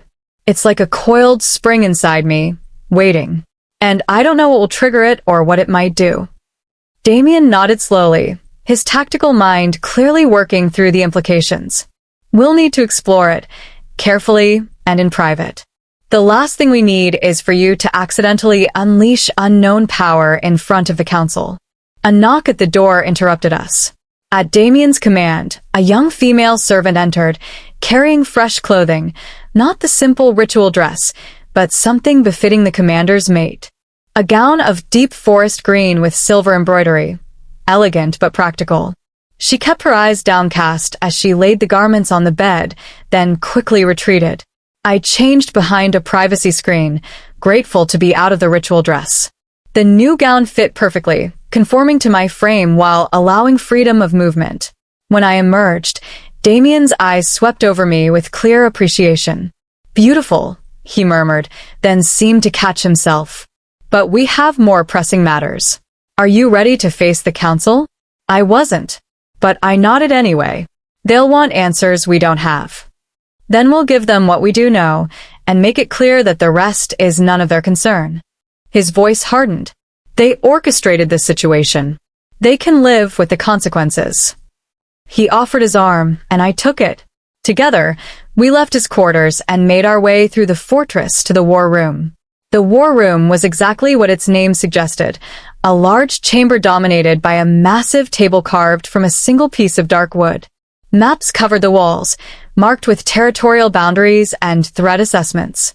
Weapons hung from racks, not decorative pieces, but well-used tools of warfare. The council was already assembled. Chancellor Brennan stood at the head of the table, his expression carefully neutral. Magistrate Helena and the other council members flanked him, their faces showing varying degrees of surprise, relief, and they had expected me to die. The blood ritual and marking were supposed to be a desperate final gamble that would likely kill me but might, possibly, by a few more days. Instead, I stood before them, alive, healthy, marked, and radiating a power they couldn't quite define but could definitely sense. Commander Thornridge, Brennan said, his voice carefully formal. We are gratified to see the ritual was successful. Your mate appears to have survived the marking. She didn't just survive, Damien said coldly, moving to stand at the table's head, positioning himself as the authority in the room. I stood at his side, our hands still joined. The bond has stabilized. The death curse has been neutralized.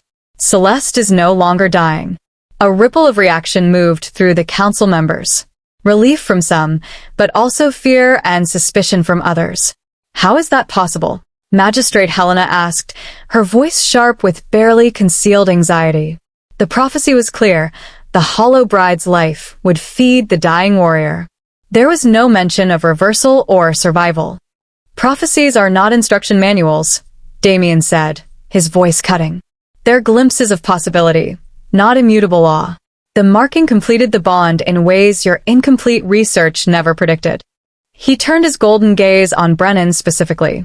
You invoked ancient magic you didn't fully understand and nearly killed an innocent woman in the process. That you're now surprised by the outcome speaks to your arrogance, not the magic's unpredictability. Brennan's jaw tightened, but he didn't argue the point. Regardless of how we arrived here, the fact remains that you are healed, Commander. Your strength has returned. The pack is secure. At what cost? Damien's voice was dangerously soft. You are willing to sacrifice my mate, your Luna, to achieve that security. What message does that send to the pack?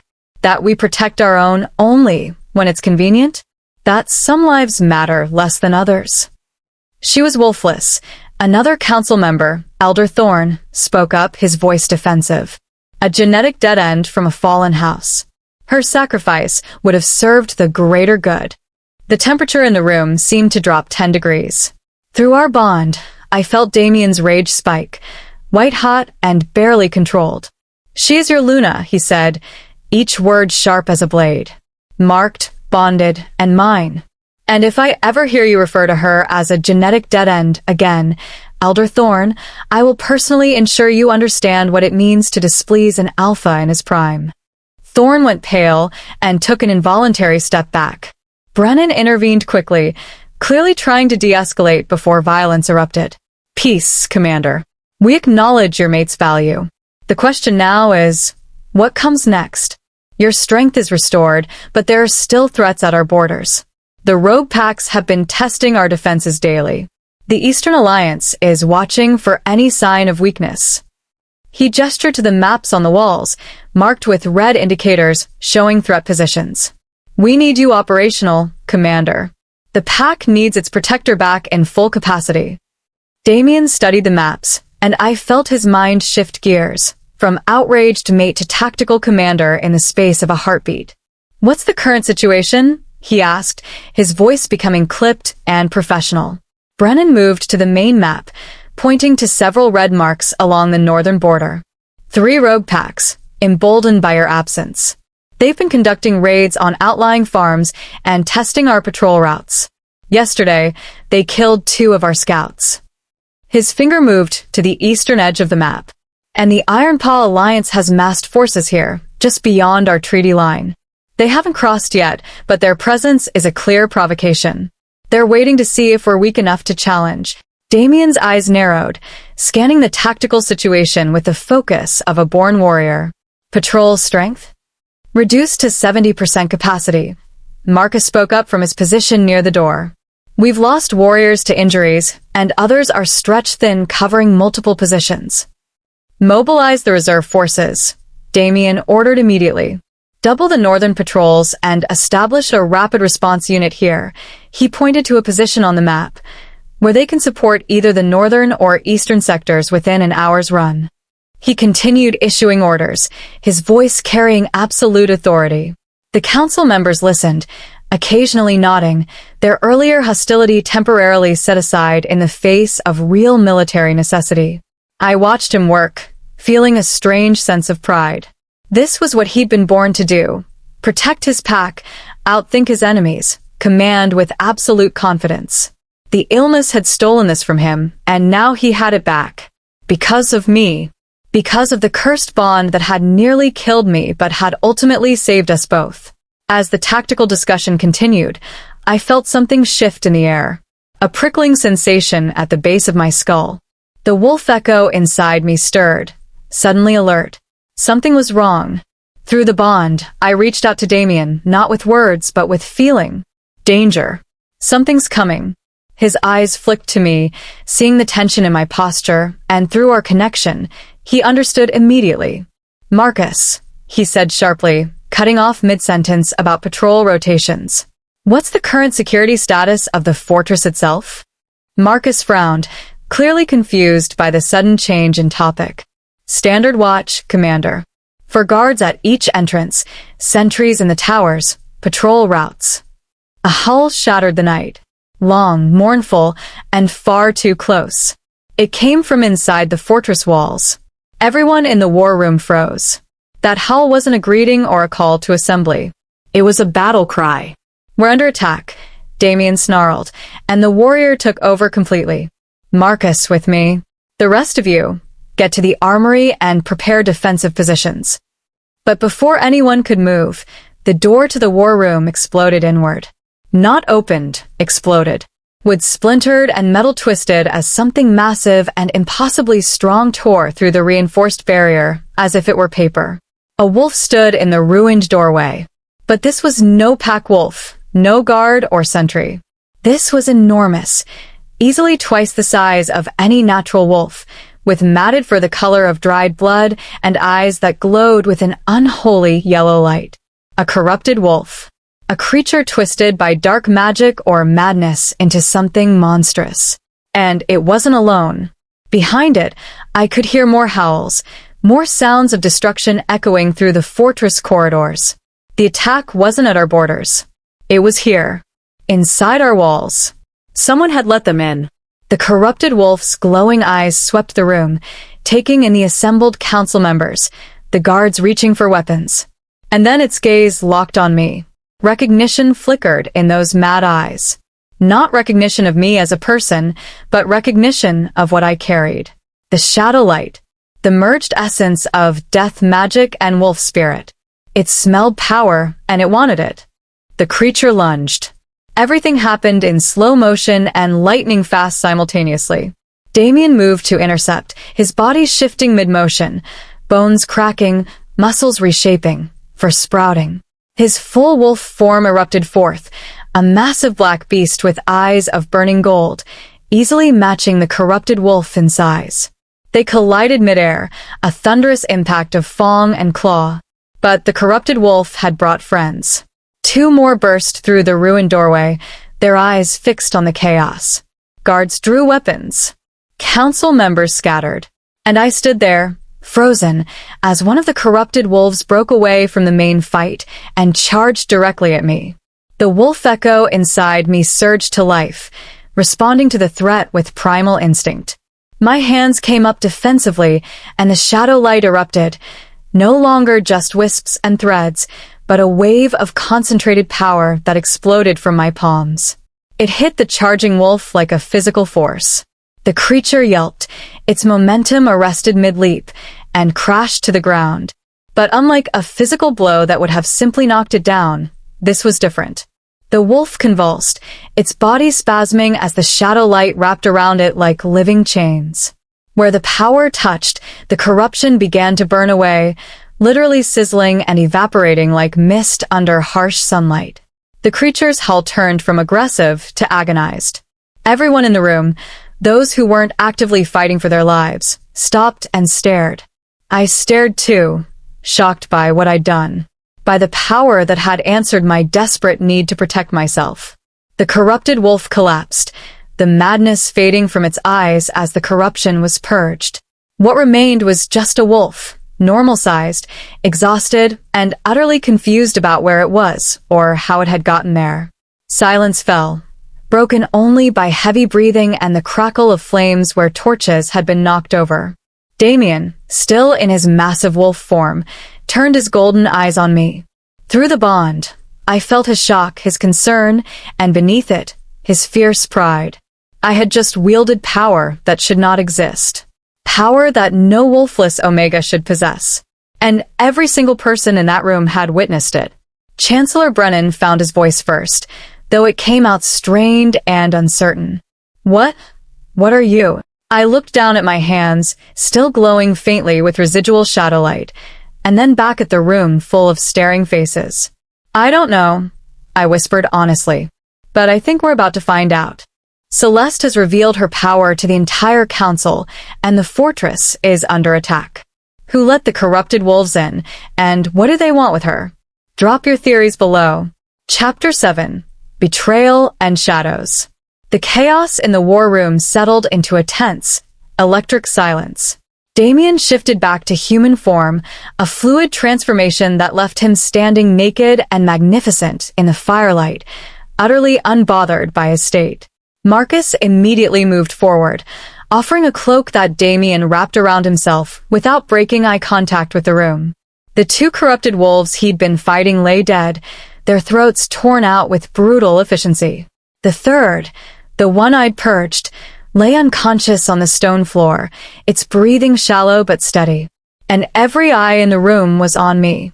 My hands still tingled with residual power, the shadow light having retreated back inside, but leaving traces of its presence in the air, a faint shimmer like heat waves, smelling of ozone and night-blooming flowers. Secure the fortress, Damien commanded, his voice cutting through the shocked silence. Marcus, take a team and sweep every corridor, every chamber. I want to know how they got in and if there are more. Marcus snapped to attention, clearly grateful for something concrete to do. Yes, Commander. He gestured to several guards, and they rushed from the room, weapons drawn. Elder Thorn, Magistrate Helena, organize the civilians. Get them to the inner sanctum and establish a defensive perimeter. Damien's orders came rapid fire, his tactical mind working at full capacity despite the unprecedented situation. Move. Now. The council members scrambled to obey, their earlier hostility and calculation temporarily forgotten in the face of real danger. Within moments, only Damien, Chancellor Brennan, 2 remaining guards, and I remained in the ruined war room. Damien's eyes never left Brennan's face. Corrupted wolves don't just appear inside fortress walls by accident, he said, his voice dangerously soft. Our defenses are designed to prevent exactly this kind of infiltration, which means someone opened the gates for them. Brennan's weathered face had gone pale, but his expression remained carefully controlled. You're suggesting one of our own committed treason? I'm not suggesting anything, Chancellor. I'm stating facts. Damien took a step forward, and even wrapped in a simple cloak, his presence was overwhelming. Those creatures were corrupted by dark magic, the kind that requires ritual preparation and intentional malice. They were sent here with a purpose. His gaze flickered to me, then back to Brennan. And they targeted my mate specifically. That unconscious wolf ignored armed guards and council members to go straight for Celeste. Someone told them what she is. Someone who was in this room when we returned from the grove. The accusation hung in the air like a blade. Brennan's eyes widened fractionally, the first crack in his composure. Commander, I understand you're under strain, but accusing the council of... I'm accusing someone, Damien interrupted coldly. Whether it's a council member, a guard, a servant, or some combination thereof, I will find out. And when I do, the consequences will be educational. The threat was clear. Whoever had orchestrated this attack wouldn't just face exile. They'd face an Alpha's justice, which was far more permanent. A commotion in the corridor drew everyone's attention. Marcus returned, his face grim, half carrying an injured guard who was bleeding from multiple wounds. Commander, Marcus reported, helping the wounded man to lean against the wall. We found the breach. The eastern gate. Someone disabled the locking mechanism from the inside and left it partially open. 4 corrupted wolves made it in before we could seal it. 4. Damien's voice sharpened. We killed 3 here. Where's the 4th? Dead, sir. It went for the civilian quarters. We intercepted it before. Marcus trailed off, his expression darkening. There were casualties, Commander. 2 guards dead, 3 civilians injured. And one of the injured is Lady Mira. I felt Damien's shock through the bond before I saw it on his face. Lady Mira was the fortress's head healer, a woman who dedicated her life to saving others. That she'd been targeted, that innocence had died. The rage that rolled off Damien was a palpable thing. The air itself seemed to thicken with his fury. The traitor didn't just let in assassins, he said, his voice dropping to a growl that raised every hair on my arms. They orchestrated a massacre. Marcus, I want every single person who had access to that eastern gate identified and brought to me. I want their movements tracked for the last week. I want to know who they spoke to, who they spent time with, and what they ate for breakfast. Yes, Commander. Marcus bowed and quickly left to carry out the orders. Damien turned back to Brennan, and the Chancellor actually took a step back from the intensity in those golden eyes. Walk down the fortress. No one in or out until we identify the traitor. Council members included. You'll all submit to questioning. Commander, we cannot simply. You can and you will, Damien snarled. Or I'll declare martial law and do it by force. Your choice, Chancellor. It wasn't really a choice, and Brennan knew it. He bowed stiffly and retreated, taking the remaining guards with him. Finally, Damien and I were alone in the ruined war room. The moment the door closed behind Brennan, Damien's rigid control cracked. He crossed to me in 3 long strides and pulled me into his arms, his face buried in my hair, his body trembling with barely suppressed emotion. When that wolf charged you, he said, his voice rough and strained, when I saw it going for your throat, I know, I whispered, wrapping my arms around him. Through the bond, I'd felt everything he'd felt in that moment. The primal terror of his mate being threatened, the murderous rage at anything that dared attack what was his, the desperate fear that he wouldn't reach me in time. "You saved yourself," he said, pulling back to look at me, his hands framing my face. "You manifested power I didn't know was possible and saved yourself." "I didn't know I could do that," I admitted. "It just happened." The wolf echo inside me responded to the threat, and the power came. Damien's eyes searched mine, a complex mix of pride, worry, and calculation in their golden depths. "That wolf, the one you purged. You didn't kill it. You removed the corruption and left the wolf underneath intact." I nodded slowly, remembering the sensation. The shadow light didn't attack the wolf itself. It attacked the dark magic corrupting it, like burning away infection to reveal healthy flesh underneath. "That shouldn't be possible," Damien said quietly. "Corruption at that level is permanent. The only mercy for a corrupted wolf is a quick death." He paused, his tactical mind clearly working through implications. "But you cleansed it, purified it. Celeste, do you understand what that means?"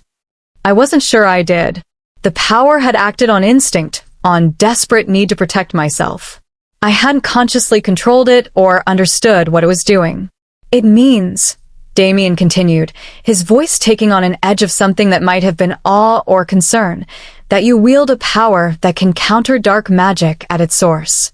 A power that combines the death-cursed shadow with my wolf's essence to create something entirely new."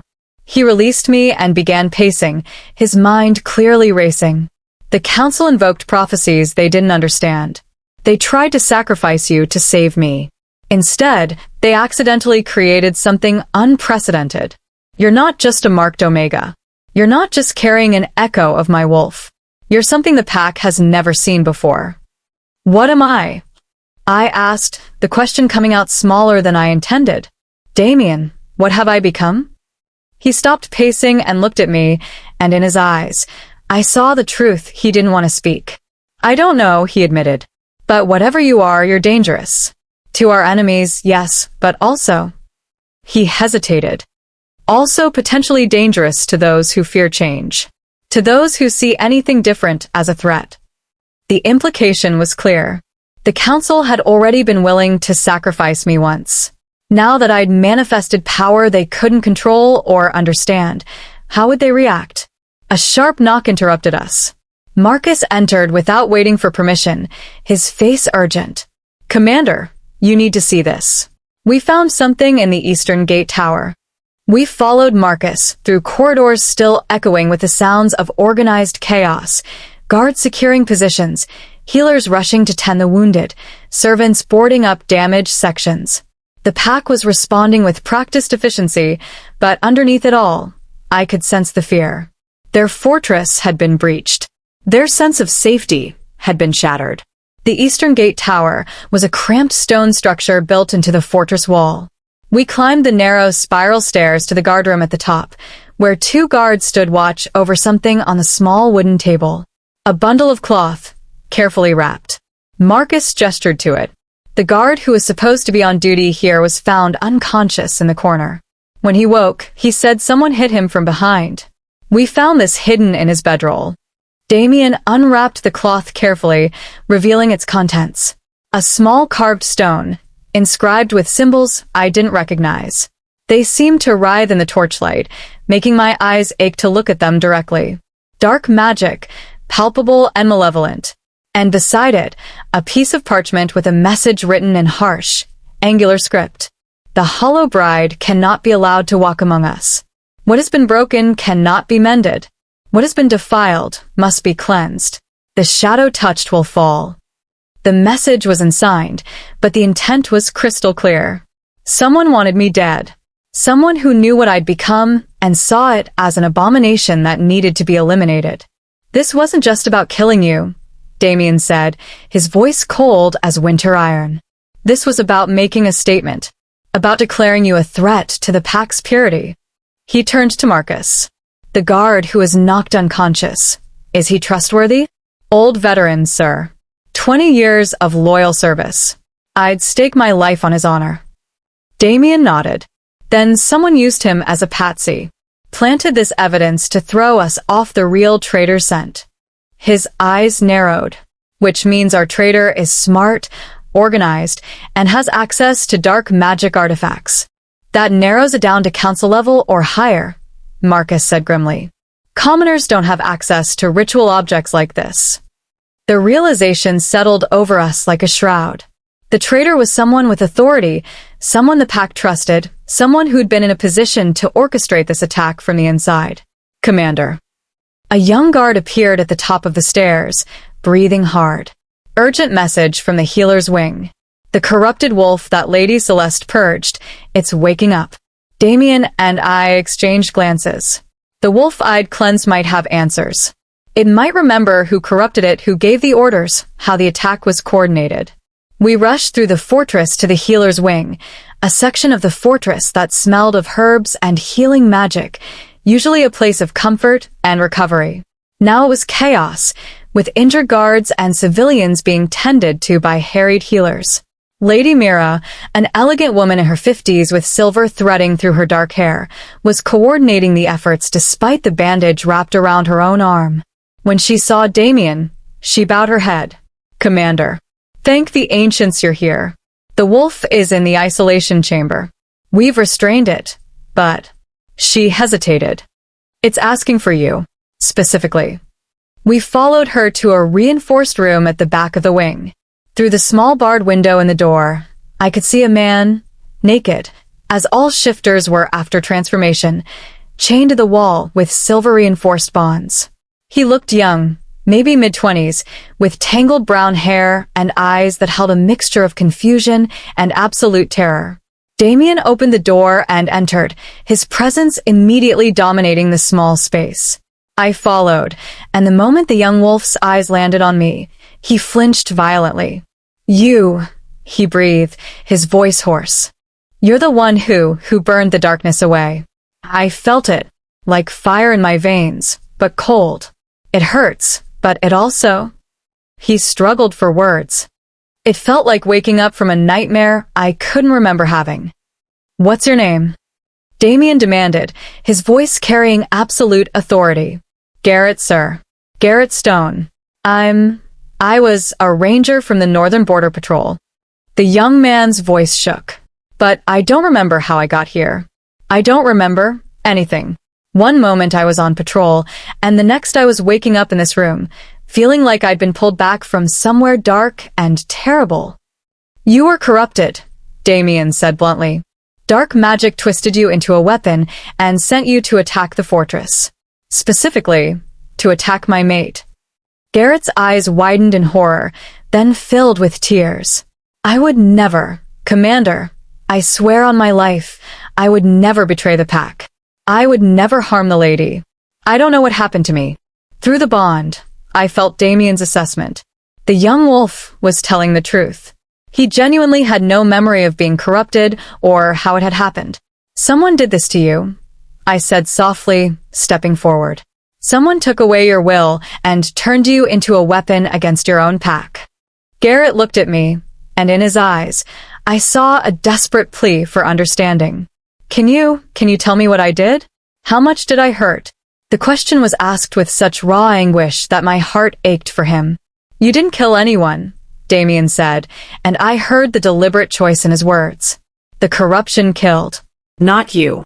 And my mate freed you from it. Garrett's expression crumbled, tears spilling down his face. Thank you, he whispered to me. Thank you for not killing me. For giving me back myself. I didn't know what to say to that, so I simply nodded. Damien turned to the healers waiting outside. Keep him under observation, but treat him well. He's a victim, not a criminal. As we left the isolation chamber, Lady Mira pulled us aside, her expression grave. Commander, Lady Celeste, what that young woman did to that wolf, it shouldn't have been possible. I've spent 40 years studying healing magic, and I've never seen corruption purged that way. Usually, it's embedded so deeply in the soul that death is the only release. She looked directly at me, her eyes holding a mixture of wonder and wariness. What you carry inside you, my lady, it's powerful. potentially dangerous, and in the wrong hands, or used without proper understanding. She didn't finish the sentence. She didn't need to. I'll learn to control it, I said, trying to sound more confident than I felt. I won't let it hurt innocent people.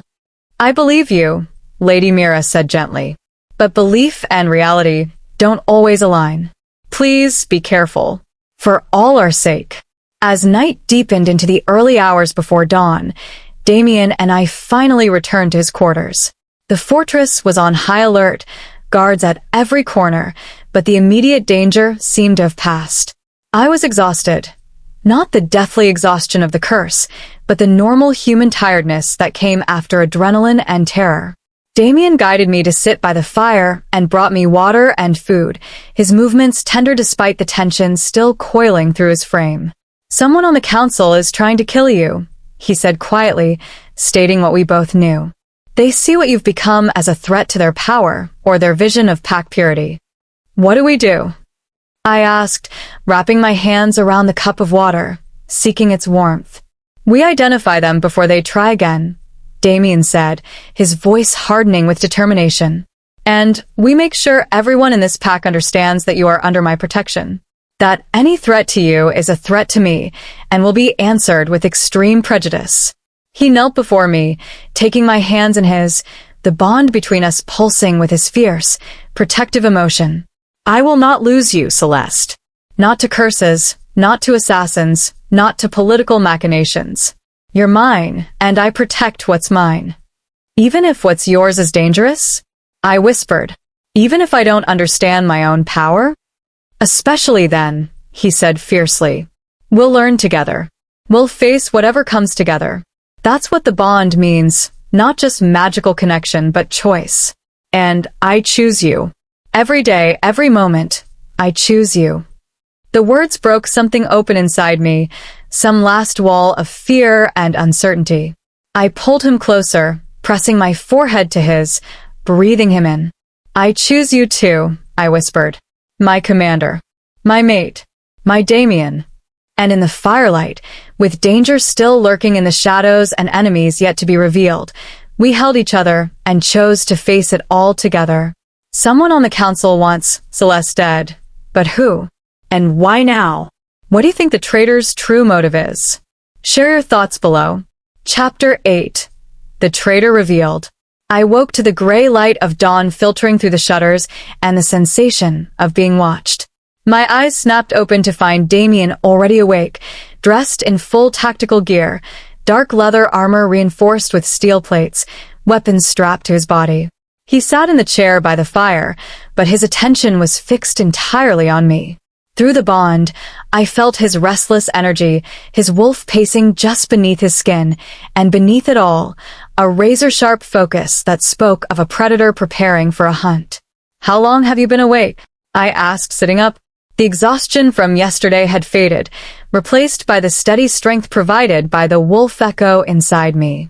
3 hours, he replied. Marcus has been coordinating the investigation through the night. We have results. Something in his tone made my stomach tighten with apprehension. What kind of results? The kind that requires your presence at an emergency council assembly. His golden eyes held mine, and through the bond, I felt his warning. Steel yourself, Celeste. What we're about to face won't be pleasant. Within 20 minutes, I was dressed in formal attire, a gown of deep burgundy with a thorn-ridge crest embroidered in silver on the bodice, marking me publicly as the commander's mate. My hair was braided back in a warrior style, practical but elegant. Damien offered his arm, and together we walked through the fortress corridors toward the council chamber. Guards stood at attention as we passed, bowing their heads in respect. But I caught the sidelong glances, the whispered conversations that stopped when we approached. The pack was talking about me. About what I'd done to that corrupted wolf. About the power I'd manifested. Some of those glances held awe. Others held fear. And a few held something darker. Resentment, perhaps, or calculation. The council chamber was a circular room with high vaulted ceilings and walls lined with the banners of every major family in the Silvercrest pack. A semicircular table dominated the space, with the council members' chairs arranged in a horseshoe formation. All of them were already present: Chancellor Brennan, Magistrate Helena, Elder Thorne, and 3 others whose names I'd learned over the past tumultuous days. Their faces were grim, their postures tense. But there was one additional presence that made me freeze. A woman stood in chains at the center of the semicircle, silver chains that burned against her skin, leaving red marks wherever they touched. She was middle-aged, with gray-streaked black hair, and a face I recognized from formal pack gatherings. Counselor Ravenna Ashworth, head of the Historical Archives and keeper of the pack's ancient records. She'd been at my wedding ceremony. She'd been in the war room when we returned from the sacred grove. She'd heard everything we discussed about the bond, about my survival, about what I'd become. Commander Thornridge, Lady Celeste, Chancellor Brennan said formally, rising from his seat. "Thank you for joining us. We have developments." Damien's hand at my waist tightened fractionally. Through the bond, I felt his cold rage, carefully controlled but absolutely lethal. "Counselor Ashworth," Damien said, his voice carrying through the chamber with the weight of absolute authority. "Would you care to explain to my mate why you stand in chains before this assembly?" Ravenna's head lifted, and her eyes, cold, calculating eyes filled with fanatical certainty, met mine. There was no remorse in that gaze, only contempt. "I stand here because I did what was necessary," she said, her voice steady despite the pain the silver was causing. "What the rest of you were too cowardly to do. You orchestrated the attack," I said, the pieces suddenly clicking together. "You're the one who let the corrupted wolves into the fortress." "I opened a door," Ravenna corrected, her tone sharp. "A door that never should have been closed. The corrupted wolves were tools, regrettable but necessary to cleanse the contamination you represent." "Contamination," Damien repeated, his voice dropping to a dangerous growl. "Choose your next words very carefully, Counselor." But Ravenna was beyond caution. She'd been caught, and she clearly believed she was in the right. Fanatics always did. "She is an abomination," Ravenna declared, her voice rising with conviction. The prophecy was clear. The hollow bride would give her life to save the dying warrior. That was the natural order, the balance. But instead, you interfered. You completed a bond that should never have been completed. You merged death magic with wolf essence and created something that violates every natural law. She turned her gaze to the assembled council members, appealing to them directly. "Don't you see?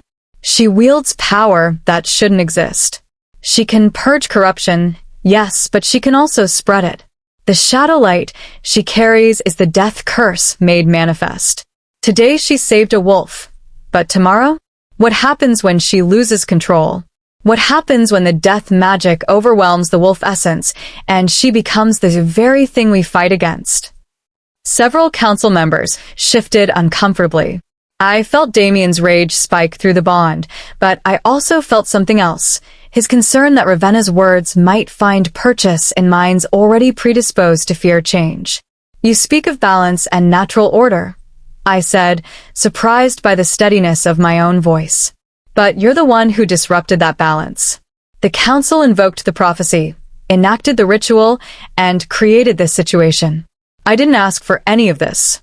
I didn't choose to become whatever I am now. "Exactly," Ravenna hissed. "You're not natural. You're a mistake. A corruption that needs to be eliminated before you infect the entire pack." "That's enough." Damien's voice cracked like a whip. "You don't get to stand there in chains after orchestrating murder and attempted assassination and lecture anyone about corruption." He stepped forward, his presence filling the room, his alpha authority radiating like physical heat. "2 guards are dead because of you. 3 civilians were injured. Lady Mira nearly died. And you corrupted an innocent wolf, stole his will, and turned him into a weapon against his own people. All because you decided, in your infinite wisdom, that my mate needed to die." Marcus entered the chamber, carrying a cloth-wrapped bundle. He placed it on the table and unwrapped it carefully, revealing the contents for all to see. The dark magic talisman from the guard tower. 3 more similar objects, a journal filled with arcane symbols and ritual instructions, and a series of letters written in Ravenna's distinctive handwriting.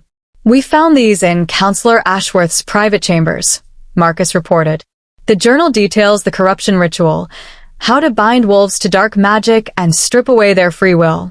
The letters are correspondence with someone outside the pack.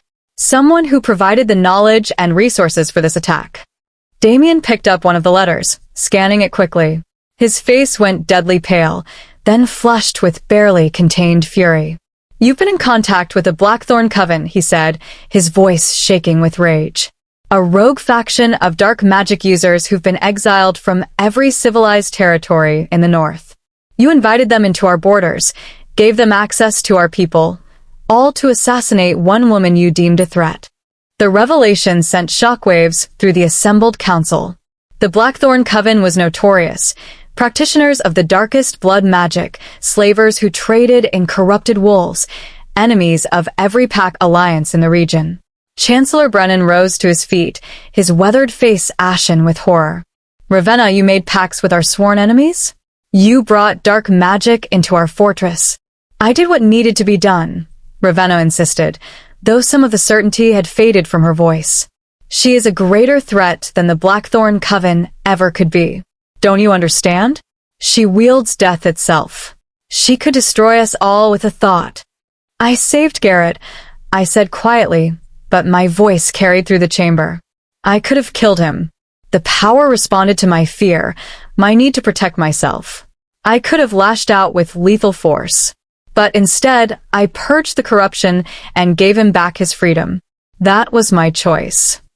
I stepped forward, moving to stand directly in front of Ravenna despite Damien's protective instinct urging caution through the bond. "You were so certain I'd become a monster that you became one yourself," I said, holding her gaze. "You corrupted innocent wolves. You murdered guards. You terrorized civilians. All to stop something that hadn't even happened yet. You created the very evil you claimed to be preventing." For the first time, I saw a flicker of doubt cross Ravenna's face. But it was quickly buried beneath layers of justification and fanatical belief. "The council invoked prophecy without understanding it," she said, her voice desperate now. "They created you without knowing what you'd become. I was trying to correct their mistake before it was too late." "It was never your decision to make," Damien said coldly. He turned to Chancellor Brennan. "I believe we have more than enough evidence for conviction. The question is, what else has she compromised? Who else has she been in contact with? What other arrangements has she made with the Blackthorn Coven?" Brennan's face was grave. "We'll need to question her extensively, and we'll need to send warnings to our allies. If the Blackthorn Coven has active agents in the region—" "They do." The voice came from the doorway, making everyone spin around.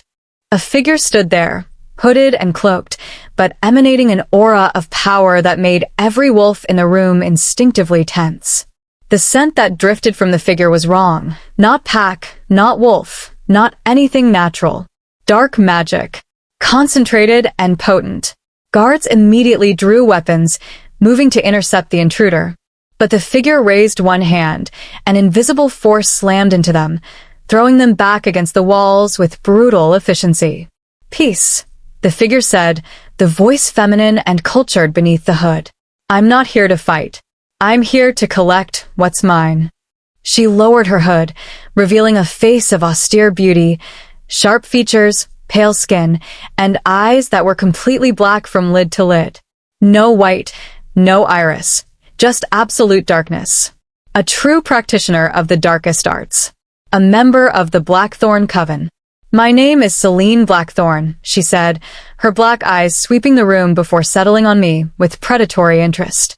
"And I've come to make you an offer, little Shadow Walker." Damien moved instantly, positioning himself between me and the dark magic user, his body a shield. Through the bond, I felt his wolf surging forward, ready to rip out her throat. "You have no authority here," he snarled. "You're trespassing in Silvercrest territory. Leave now, or I'll add your corpse to the collection." Celine laughed, a sound like breaking glass. "Such passion, Commander. But I think you'll want to hear what I have to say." It concerns your precious mate and the power she doesn't yet understand. She turned her attention back to me, and those black eyes seemed to see straight through to my soul. You carry something unique, child. A merger of life and death, of wolf and shadow. That kind of power is rare, precious, and in the right hands, it could reshape the entire balance of power in this territory. She's not interested, Damien growled. Let her speak for herself, Celine suggested, her voice taking on a hypnotic quality. Tell me, Celeste Morin, do you truly understand what you are? Do you know what you could become with proper training? The council fears you because you're unpredictable. Your mate protects you, but he doesn't truly comprehend what you could do with that power if you learn to master it. I felt the pull of her words, the seductive promise of understanding and control. The wolf echo inside me stirred uneasily, sensing danger but also something else. Recognition, perhaps. What do you want? I asked, my voice steady despite the fear coursing through me. I want to offer you a choice, Celine said. Come with me. Learn from those who understand shadow magic in ways these pack wolves never could. Master your abilities instead of fearing them. And in return, you'll have the power to protect yourself from those who would see you destroyed. She gestured to Ravenna, still standing in chains. You think she's the only one who fears what you've become? There are dozens more like her in this pack alone. And when word spreads to other territories about the Shadow Walker of Silvercrest, you'll have enemies you can't even imagine. Or, Damien interjected, his voice cutting through Celine's hypnotic cadence, you could refuse her offer. Stay with your mate and your pack, and face whatever comes together. You don't need to run away or submit to dark magic users to learn control. Celine's smile was cold. You can't protect her from what she is, Commander. Sooner or later, the power will demand more than she knows how to give. And when that moment comes, when she loses control and the shadow light turns deadly, who will pay the price? You? Your guards? Innocent civilians? The word struck at my deepest fear, the terror that Ravenna had been right, that I was dangerous, that the power inside me would eventually consume everything I cared about. Through the bond, I felt Damien's absolute certainty, his unshakable faith in me cutting through the fear like a blade. She's trying to manipulate you, he said quietly, his eyes never leaving Celine.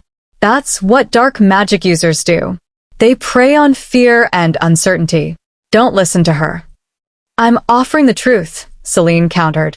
Something these pack wolves will never give you. They'll use you when it's convenient and destroy you when it's not. Just like they tried to sacrifice you to save their precious commander. She took a step forward, and the temperature in the room seemed to drop. Come with me now, and I'll teach you to survive in a world that fears you. Stay here, and you'll always be looking over your shoulder, waiting for the next assassination attempt, the next betrayal. The choice hung before me, stark and terrifying. Safety through isolation and dark magic, or danger through loyalty and love. I looked at Damien, my mate, my commander, the man who'd been willing to die rather than let me fade. I felt the bond between us, that constant pulse of connection and shared existence. And I made my choice. No, I said firmly, stepping out from behind Damien to stand at his side. I don't know what I am or what I'll become. But I know who I am. I'm Celeste Thornridge, mate to the commander, Luna of this pack. And I don't run from what I am. I face it. Celine's expression hardened, the seductive mask falling away to reveal cold calculation beneath. A pity. You could have been magnificent. She raised both hands, and dark energy began to coalesce around her fingers, not shadow light like mine, but something darker, more malevolent. Pure corruption given form. If you won't come willingly, she said, her voice dropping to a deadly whisper, then I'll take you by force. The Blackthorn Coven has invested too much in you to walk away empty-handed. The chamber erupted into chaos. Damien shifted mid-motion, his massive black wolf form lunging at Celine with lethal intent. Guards recovered from being thrown and charged, weapons drawn. Council members scrambled for cover. And I stood at the center of it all, feeling the wolf echo inside me surge to life, responding to the threat, calling forth the shadow light that was both my curse and my salvation. Celine's dark magic met Damien's claws with a sound like thunder. The force of their collision sent shockwaves through the room, cracking stone and shattering glass. But Celine wasn't alone. From the shadows of the corridor, more figures emerged, coven members, all of them radiating the same corrupt power, all of them moving with coordinated precision. This wasn't a negotiation. It had never been a negotiation. It was an abduction attempt. And they'd come prepared to tear through anyone who stood in their way. The Blackthorn Coven has made their move, and Celeste must choose between fear and love, between running and fighting. What do you think will happen when she unleashes her full power? Comment below. Chapter 9. The Shadow Queen Rises. The world slowed to crystalline clarity. I could see every detail with impossible precision. The way Celine's dark magic coiled around her fingers like living serpents, the individual droplets of sweat on Chancellor Brennan's pale face, the way Damien's black fur rippled as his massive wolf form collided with Celine's barrier of corrupted energy. The wolf echo inside me was fully awake now, not just a warm presence, but an active force demanding to be unleashed. And the shadow light responded, surging through my veins like liquid starlight and midnight combined. 3 Blackthorn Coven members burst through the doorway, their hands already wreathed in dark magic. They moved with coordinated precision, clearly trained. One targeted the guards, sending waves of corrupting energy that would turn them into the same mindless weapons Garrett had become. Another went for the council members, not to kill, but to incapacitate, to create chaos. The third came straight for me. Time seemed to fracture.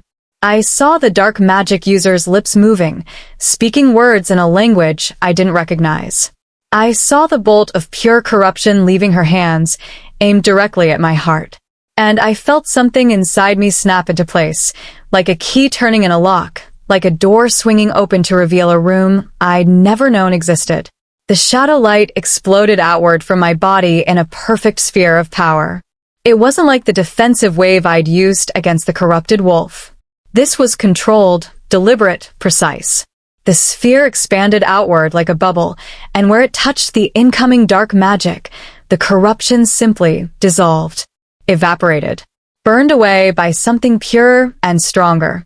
The coven member's eyes widened in shock as her attack disintegrated before reaching me. She stumbled back, already preparing another strike. But I was faster. I thrust my hands forward, and the shadow light responded like an extension of my will. Not random tendrils but focused beams, silver and black intertwined, beautiful and terrible. They struck the dark magic user in the chest, and she screamed. Through the bond, I felt Damien's shock and fierce pride as he witnessed what I was doing. The corruption in the coven member's body reacted to my power like oil meeting water. It tried to resist, to maintain its hold, but the shadow light was relentless. I could feel it working, could sense the dark magic being systematically purged from her system. Unlike the corrupted wolf, this wasn't a victim who'd been forcibly bound. This was someone who'd willingly embraced corruption, who'd spent years weaving dark magic into her very essence. The purification was agonizing for her. I could see it in her convulsing body, hear it in her screams. But I didn't stop. Couldn't stop. The wolf echo inside me knew what needed to be done. The dark magic burned away, layer by layer, and what remained was just a woman, ordinary, powerless, gasping for breath on the cold stone floor. I turned to help the guards. The coven member who'd targeted them had successfully corrupted too, their eyes already glazing over with that terrible yellow glow, their bodies beginning to shift involuntarily. No, I whispered, feeling a surge of protective fury. These were my pack members, my people, and I would not let them be stolen. The shadow light responded to my emotion, to my intent. It flowed from my hands in waves, not attacking the corrupted guards but wrapping around them like a healing embrace. I could feel the corruption inside them, could sense how it was taking root in their souls. And I ripped it out. The process was violent and immediate. The corruption was torn from them like poison being drawn from a wound, pulled into my shadow light where it was consumed and destroyed. The guards collapsed, but their eyes cleared, the yellow glow fading back to natural brown and green. They would live. They would be free. The coven member who'd corrupted them stared at me with naked fear. "What are you?" she breathed. "Something new," I replied, my voice strange even to my own ears, layered, as though the wolf echo was speaking through me. "Something you should have left alone." I gestured, and the shadow light wrapped around her, not to purge but to restrain. She struggled against the bonds of living energy, but they held firm. Across the chamber, Damien had Celine pinned against the wall, his massive jaws inches from her throat. But Celine was laughing, actually laughing, despite the danger. "Magnificent," she said, her black eyes fixed not on the wolf threatening to tear out her throat, but on me. "I knew you had potential, but this exceeds all expectations." She made a gesture with one hand, and the air around Damien shimmered. He yelped, a sound of pure agony, as dark magic seared his flesh. He was forced to release her, stumbling back, smoke rising from burns that marked his dark fur. "Damien!" I screamed, feeling his pain echo through our bond. Celine straightened, brushing stone dust from her cloak. Her smile was cold and calculating. "You've made your choice, Shadow Walker. So be it. But know this, the Blackthorn Coven does not forget those who refuse our hospitality. We'll be watching, waiting. And when you finally lose control, when the power consumes you, and you destroy everything you love." She raised her hands, and a portal of pure darkness tore open in the air behind her, a rip in reality itself. "We'll be there to pick up the pieces." The remaining Coven members, those still conscious and capable of movement, rushed through the portal. Celine was the last to go, her black eyes holding mine with unspoken promise. "Until we meet again, Queen of Shadows." Then she was gone, the portal snapping closed with a sound like thunder, leaving only the scent of ozone and dark magic in its wake. The silence that followed was deafening. I stood in the center of the chamber, breathing hard, my hands still glowing faintly with residual shadow light. The two Coven members I'd restrained lay unconscious on the floor, wrapped in bonds of solidified power.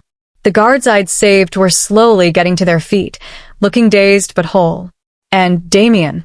He shifted back to human form, wincing as the burns on his body became visible, angry red marks that would take even his enhanced healing time to recover from.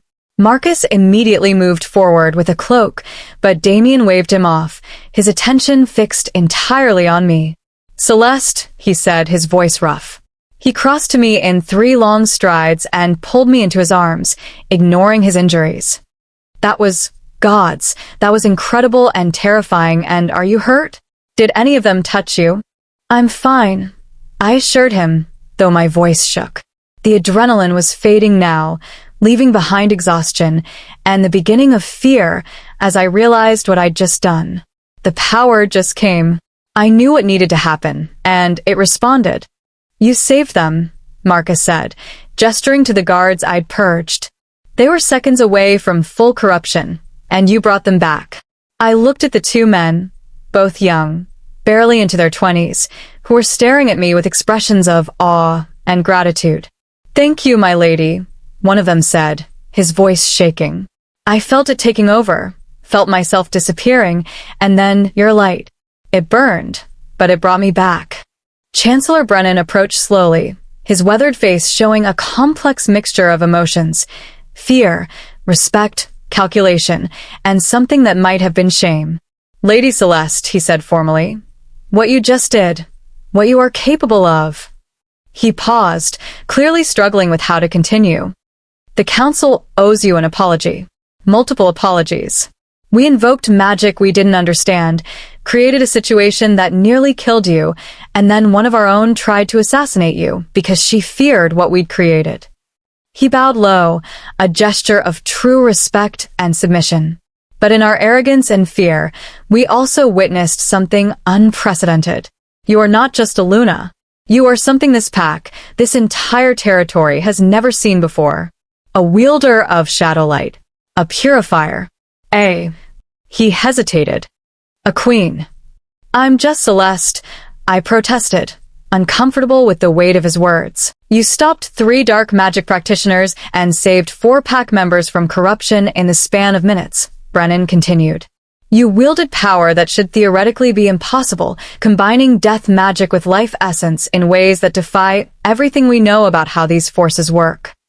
He straightened, and his next words carried formal weight.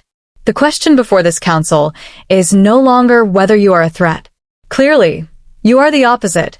You are our greatest defense against the very corruption we fight. The question is, will you stand with us? Will you use your gifts to protect this pack, even though we failed you so spectacularly? I looked around the room, at the council members who were watching me with expressions ranging from hope to fear, at Marcus and the guards who'd witnessed what I could do, at the unconscious coven members who would need to be secured and questioned, and finally, at Damien, whose golden eyes held nothing but absolute faith and devotion. I am Luna of this pack, I said quietly, but my voice carried through the chamber. Marked and bonded.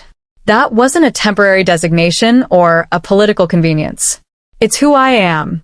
So yes, I'll stand with you. I'll protect this pack with everything I have. I paused, then continued with more steel in my voice. But things change now. No more secrets. No more using people as tools in political games. No more deciding that some lives are worth less than others. If I'm going to be your Luna, your Queen of Shadows, or whatever title you want to give me, then you're going to treat every member of this pack as valuable, as worthy of protection. I turned to look at where Ravenna still stood in chains, her face pale and shocked from witnessing everything that had transpired. Even the traitors, I added. Even those who tried to kill me. Ravenna will stand trial for her crimes. She'll face justice. But she won't be executed. She'll be given a chance to understand what she became in her fear. Ravenna's eyes widened, tears suddenly streaming down her face. Why, she whispered, after everything I did, why would you show mercy? Because Celine was wrong, I said simply. She said the pack would use me and destroy me when convenient. I'm going to prove her wrong. I'm going to show that we can be better than that. That we can choose mercy over vengeance, growth over fear. I looked back at Damien, at the pride and love shining in his eyes, and felt the bond between us pulse with shared understanding. That's what being a Luna means. Not just power, not just strength, but wisdom, compassion, the ability to see beyond immediate threats to what we could become. Chancellor Brennan was silent for a long moment, then slowly smiled, the first genuine smile I'd seen on his weathered face. Then perhaps, he said quietly, the prophecy was never about sacrifice at all. Perhaps it was about transformation, about taking what seemed broken and hollow and revealing its true strength. He turned to address the full council. I propose a formal recognition. Celeste Thornridge is not just the commander's mate. She is our Luna in truth and in power. And more than that, she is the Shadow Queen, protector against corruption, wielder of purifying light. Let it be recorded. Let it be known throughout every territory. One by one, the council members bowed their heads in acknowledgement. Even Ravenna, still in chains, lowered her head in a gesture of surrender and acceptance. All hail the Shadow Queen, Brennan declared. And the room echoed with voices, guards, council members, even Marcus, taking up the refrain. All hail the Shadow Queen. Later, much later, after the chaos had been contained and the fortress secured, Damien and I finally returned to the sanctuary of his quarters. I was exhausted, truly, deeply exhausted in a way that went beyond physical tiredness. Using the shadow light so extensively had drained something fundamental from me, and I could feel the wolf echo inside me sleeping, recovering from the exertion. Damien guided me to the bed and helped me out of the formal gown that was now torn and stained from battle. He wrapped me in soft furs and held me close, his warmth a comfort against the bone-deep weariness. You are magnificent, he murmured against my hair. Terrifying and beautiful and absolutely magnificent. I was scared, I admitted quietly. When the power came, it was so strong, so overwhelming. What if I had lost control? What if I'd hurt our own people? But you didn't, he said firmly. You controlled it. You used it with precision and purpose.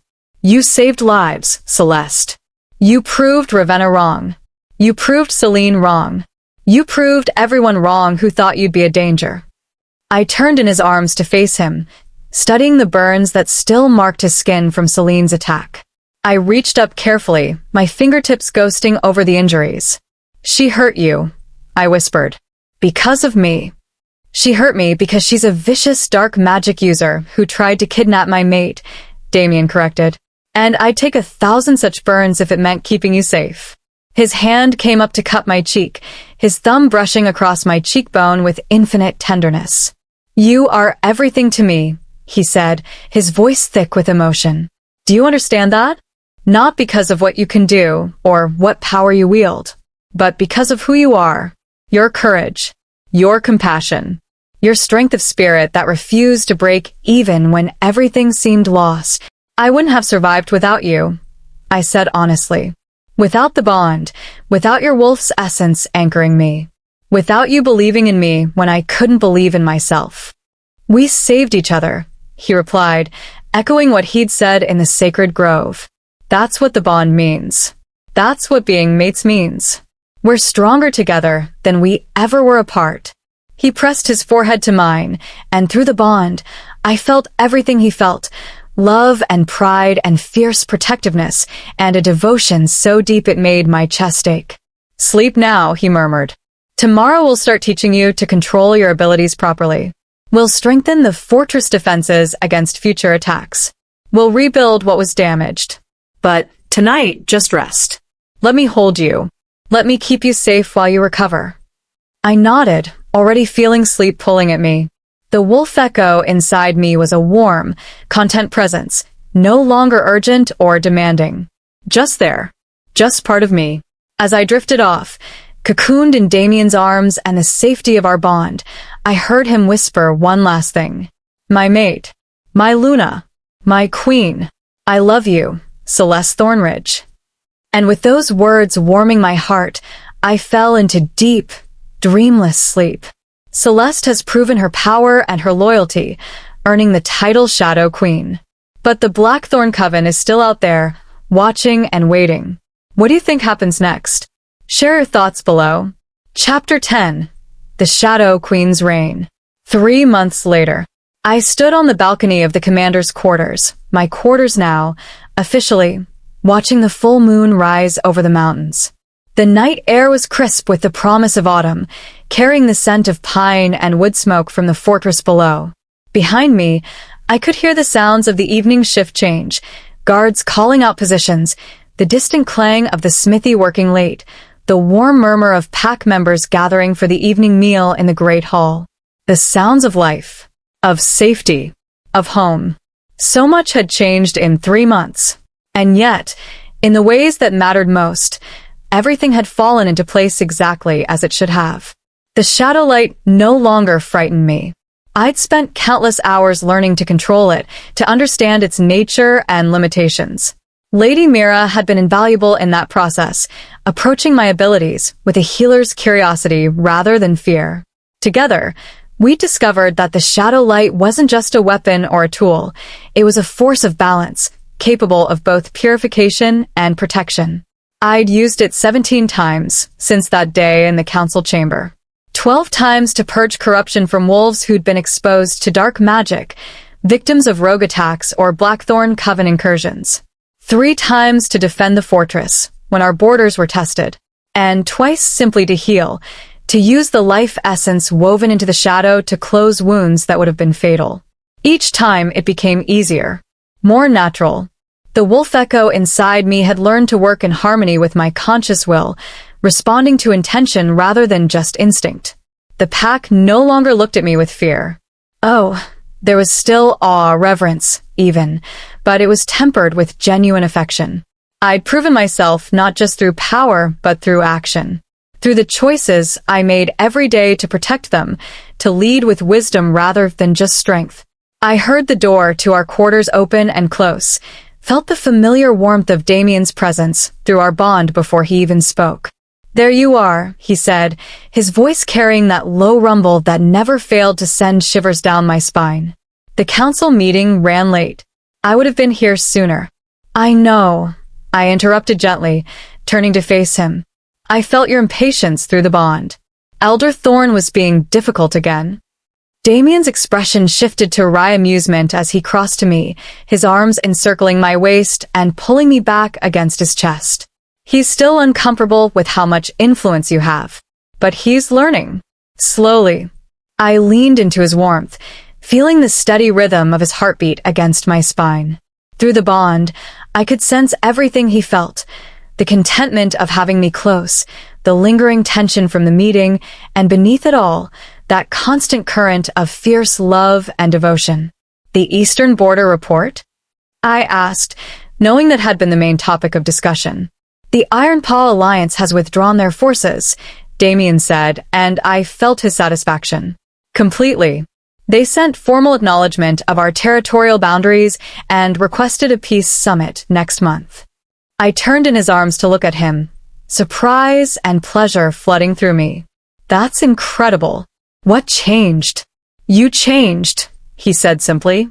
Word has spread throughout every territory about the Shadow Queen of Silvercrest. About a Luna who can purge corruption, who wields power no one has ever seen before, who defeated 3 Blackthorn Coven practitioners in single combat. He cupped my face in his hands, his golden eyes warm with pride. They're not circling us like vultures anymore, Celeste. They're seeking an alliance. Protection. 3 separate packs have sent delegations asking if you could train their healers in identifying corruption.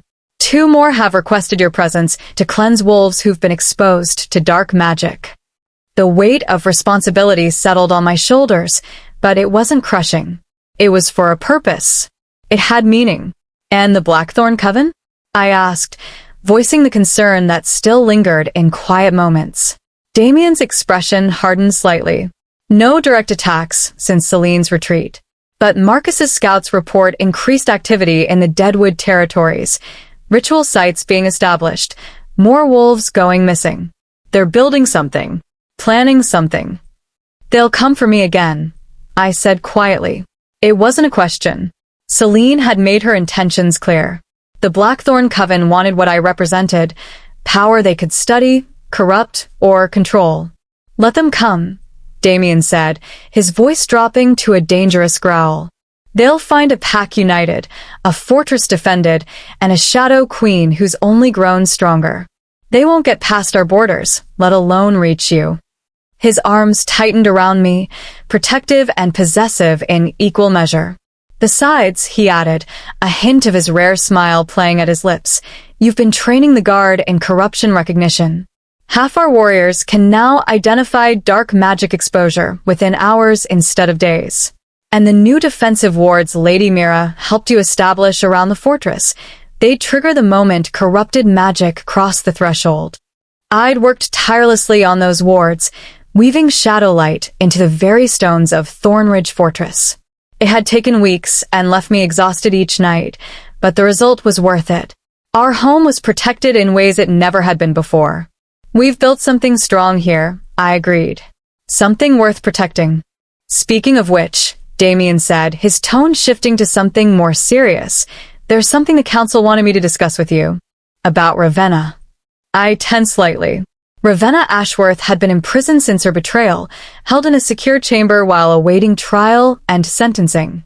I'd visited her twice, trying to understand the fear and fanaticism that had driven her to such extremes. She's been cooperative, Damien continued. Give us detailed information about how the Blackthorn Coven operates, their recruitment methods, their corruption rituals. And she's shown genuine remorse for what she did, not just fear of punishment, but actual understanding of the harm she caused. What does the council recommend? I asked, though I suspected I already knew. Exile, Damien said. Stripped of title and position, banished from Silvercrest territory for life. It's harsh, but far more merciful than execution. And given the intelligence she's provided, he paused. Some on the council believe she's earned that mercy. What do you believe? I asked, looking up at him. His golden eyes held mine, and I saw the conflict there. The commander who'd lost guards to her treachery warring with the mate who'd witnessed my compassion and been changed by it. "I believe," he said carefully, "that you saw something in her worth saving. And I believe that mercy, when applied with wisdom, is stronger than vengeance. If you think she deserves exile rather than death, then that's the judgment I'll support." The trust implicit in those words made my chest tight with emotion. He was giving me the power to decide, to shape our pack's justice system with compassion rather than just law. "Exile," I said firmly. "Let her build a new life somewhere far from here. Let her live with the consequences of her actions, but also have the chance to become something better than what fear made her." Damien nodded, and through the bond, I felt his approval. "I'll inform the council tomorrow. The sentence will be carried out within the week." We stood together in comfortable silence for a while, watching the moon climb higher in the sky. Down in the fortress courtyard, I could see pack members gathering, some in wolf form, others in human form, all drawn by the pull of the full moon. "They're waiting for you," Damien said softly. "For both of us." I nodded.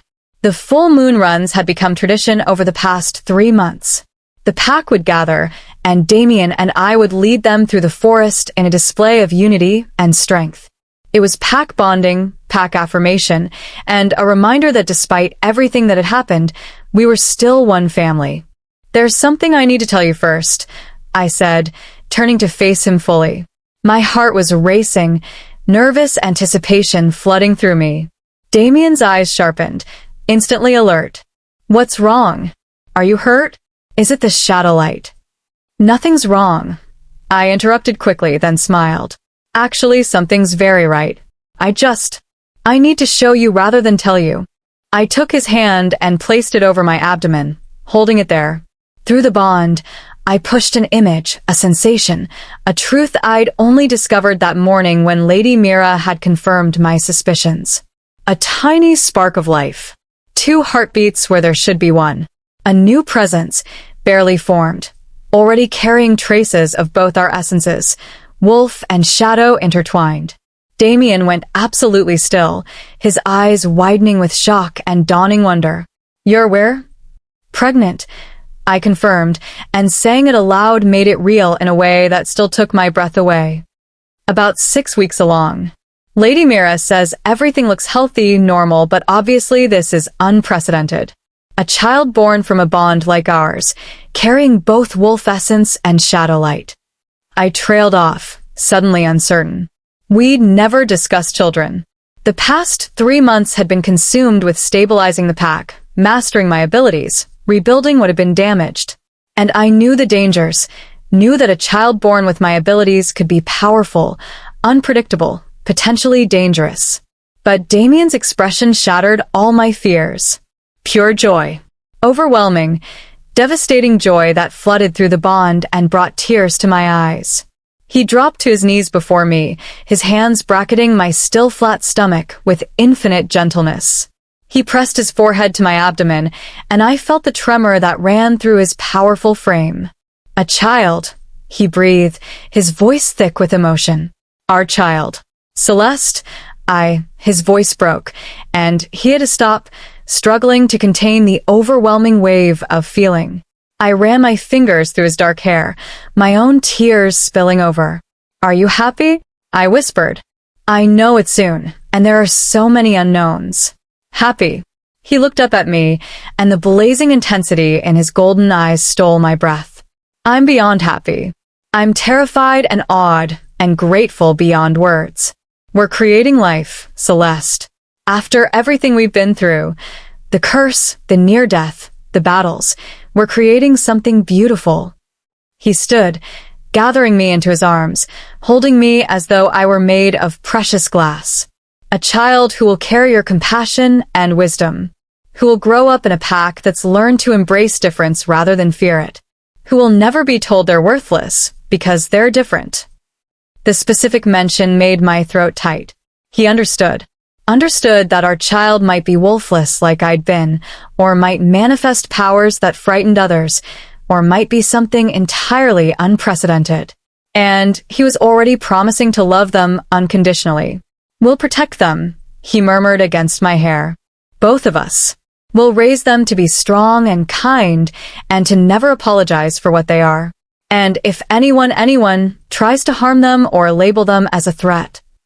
The protective fury that rolled off him through the bond was absolute and terrifying.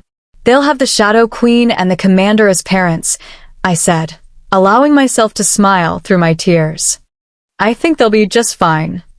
"More than fine," Damien agreed. He pulled back to look at me, one hand moving to rest gently over where our child grew. "Extraordinary. Like their mother." "Like both their parents," I corrected. We stood like that for a long moment, letting the magnitude of this new beginning settle over us. A child. A future that extended beyond just survival to legacy, to family, to hope. Finally, Damien pulled back, his expression shifting to something more playful.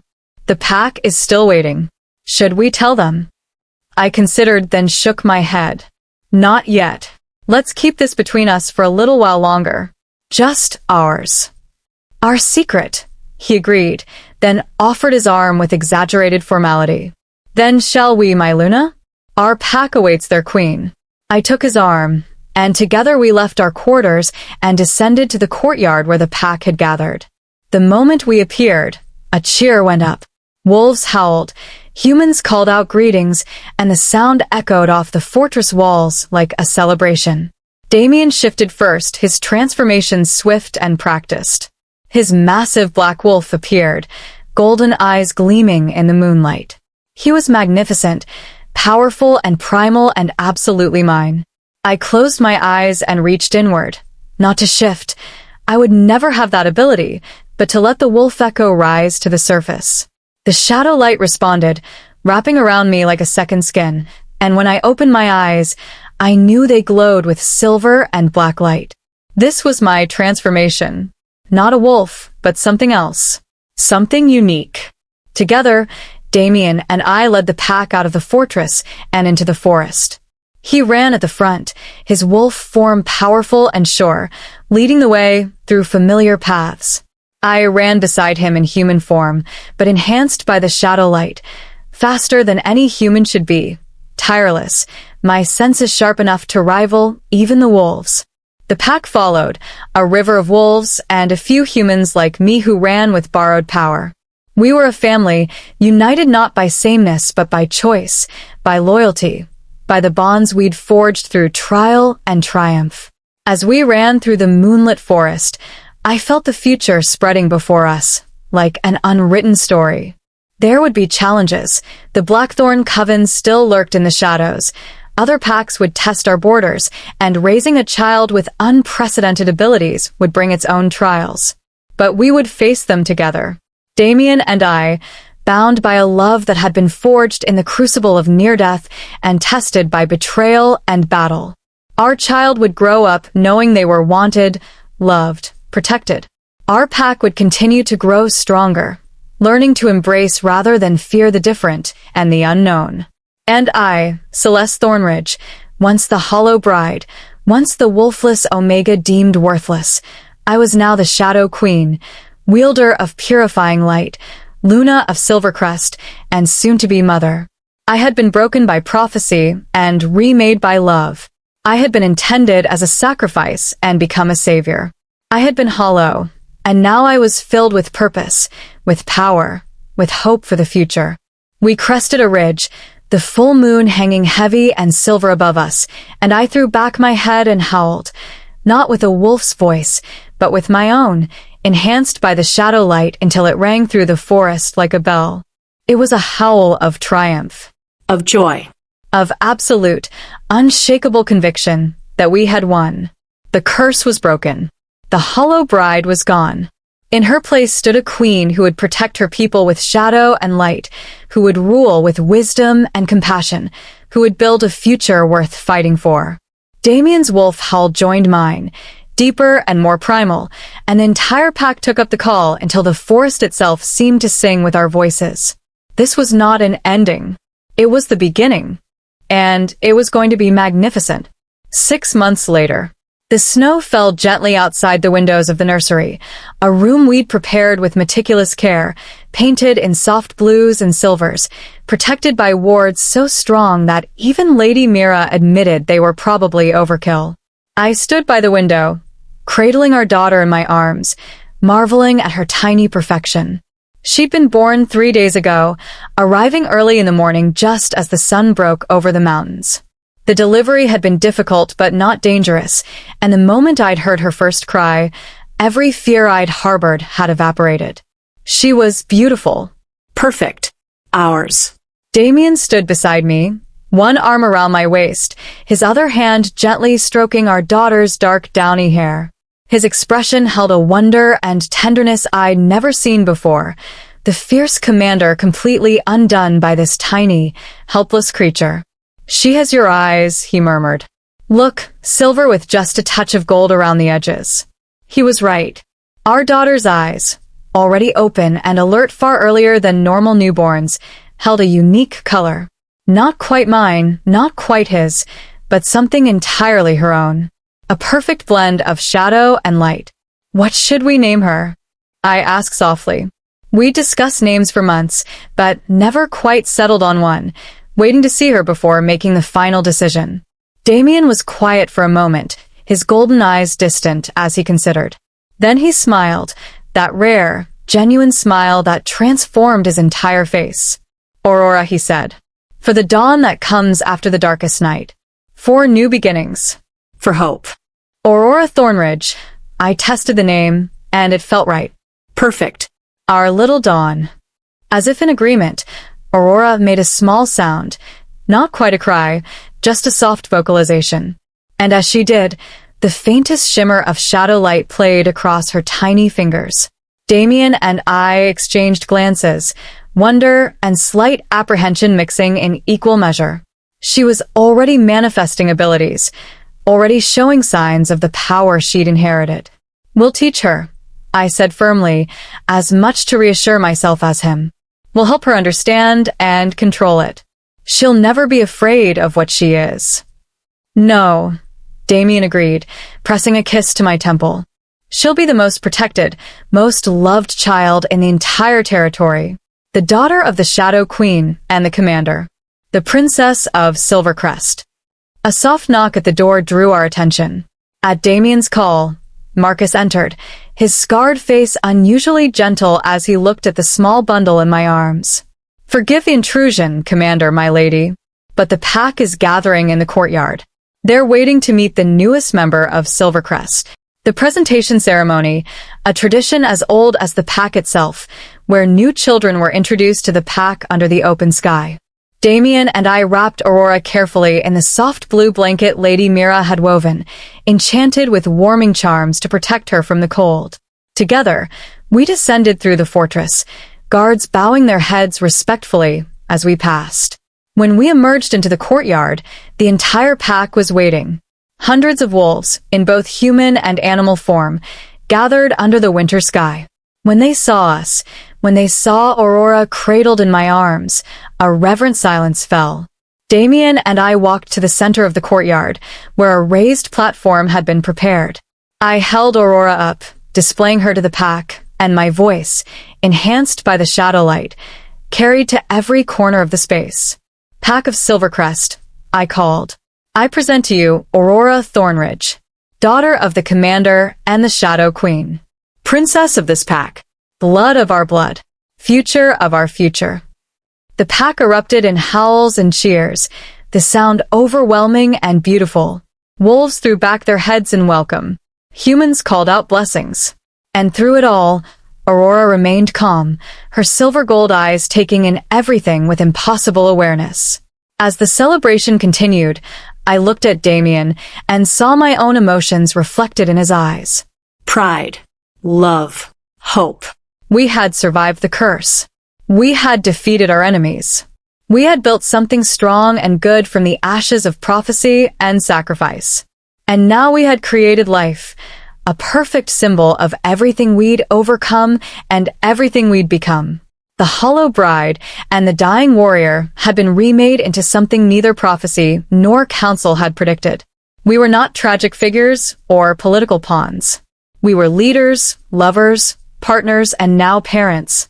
We were the Shadow Queen and her commander. And our reign had only just begun. The end.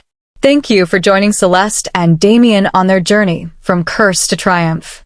Their story shows us that what seems like an ending can be the beginning of something extraordinary.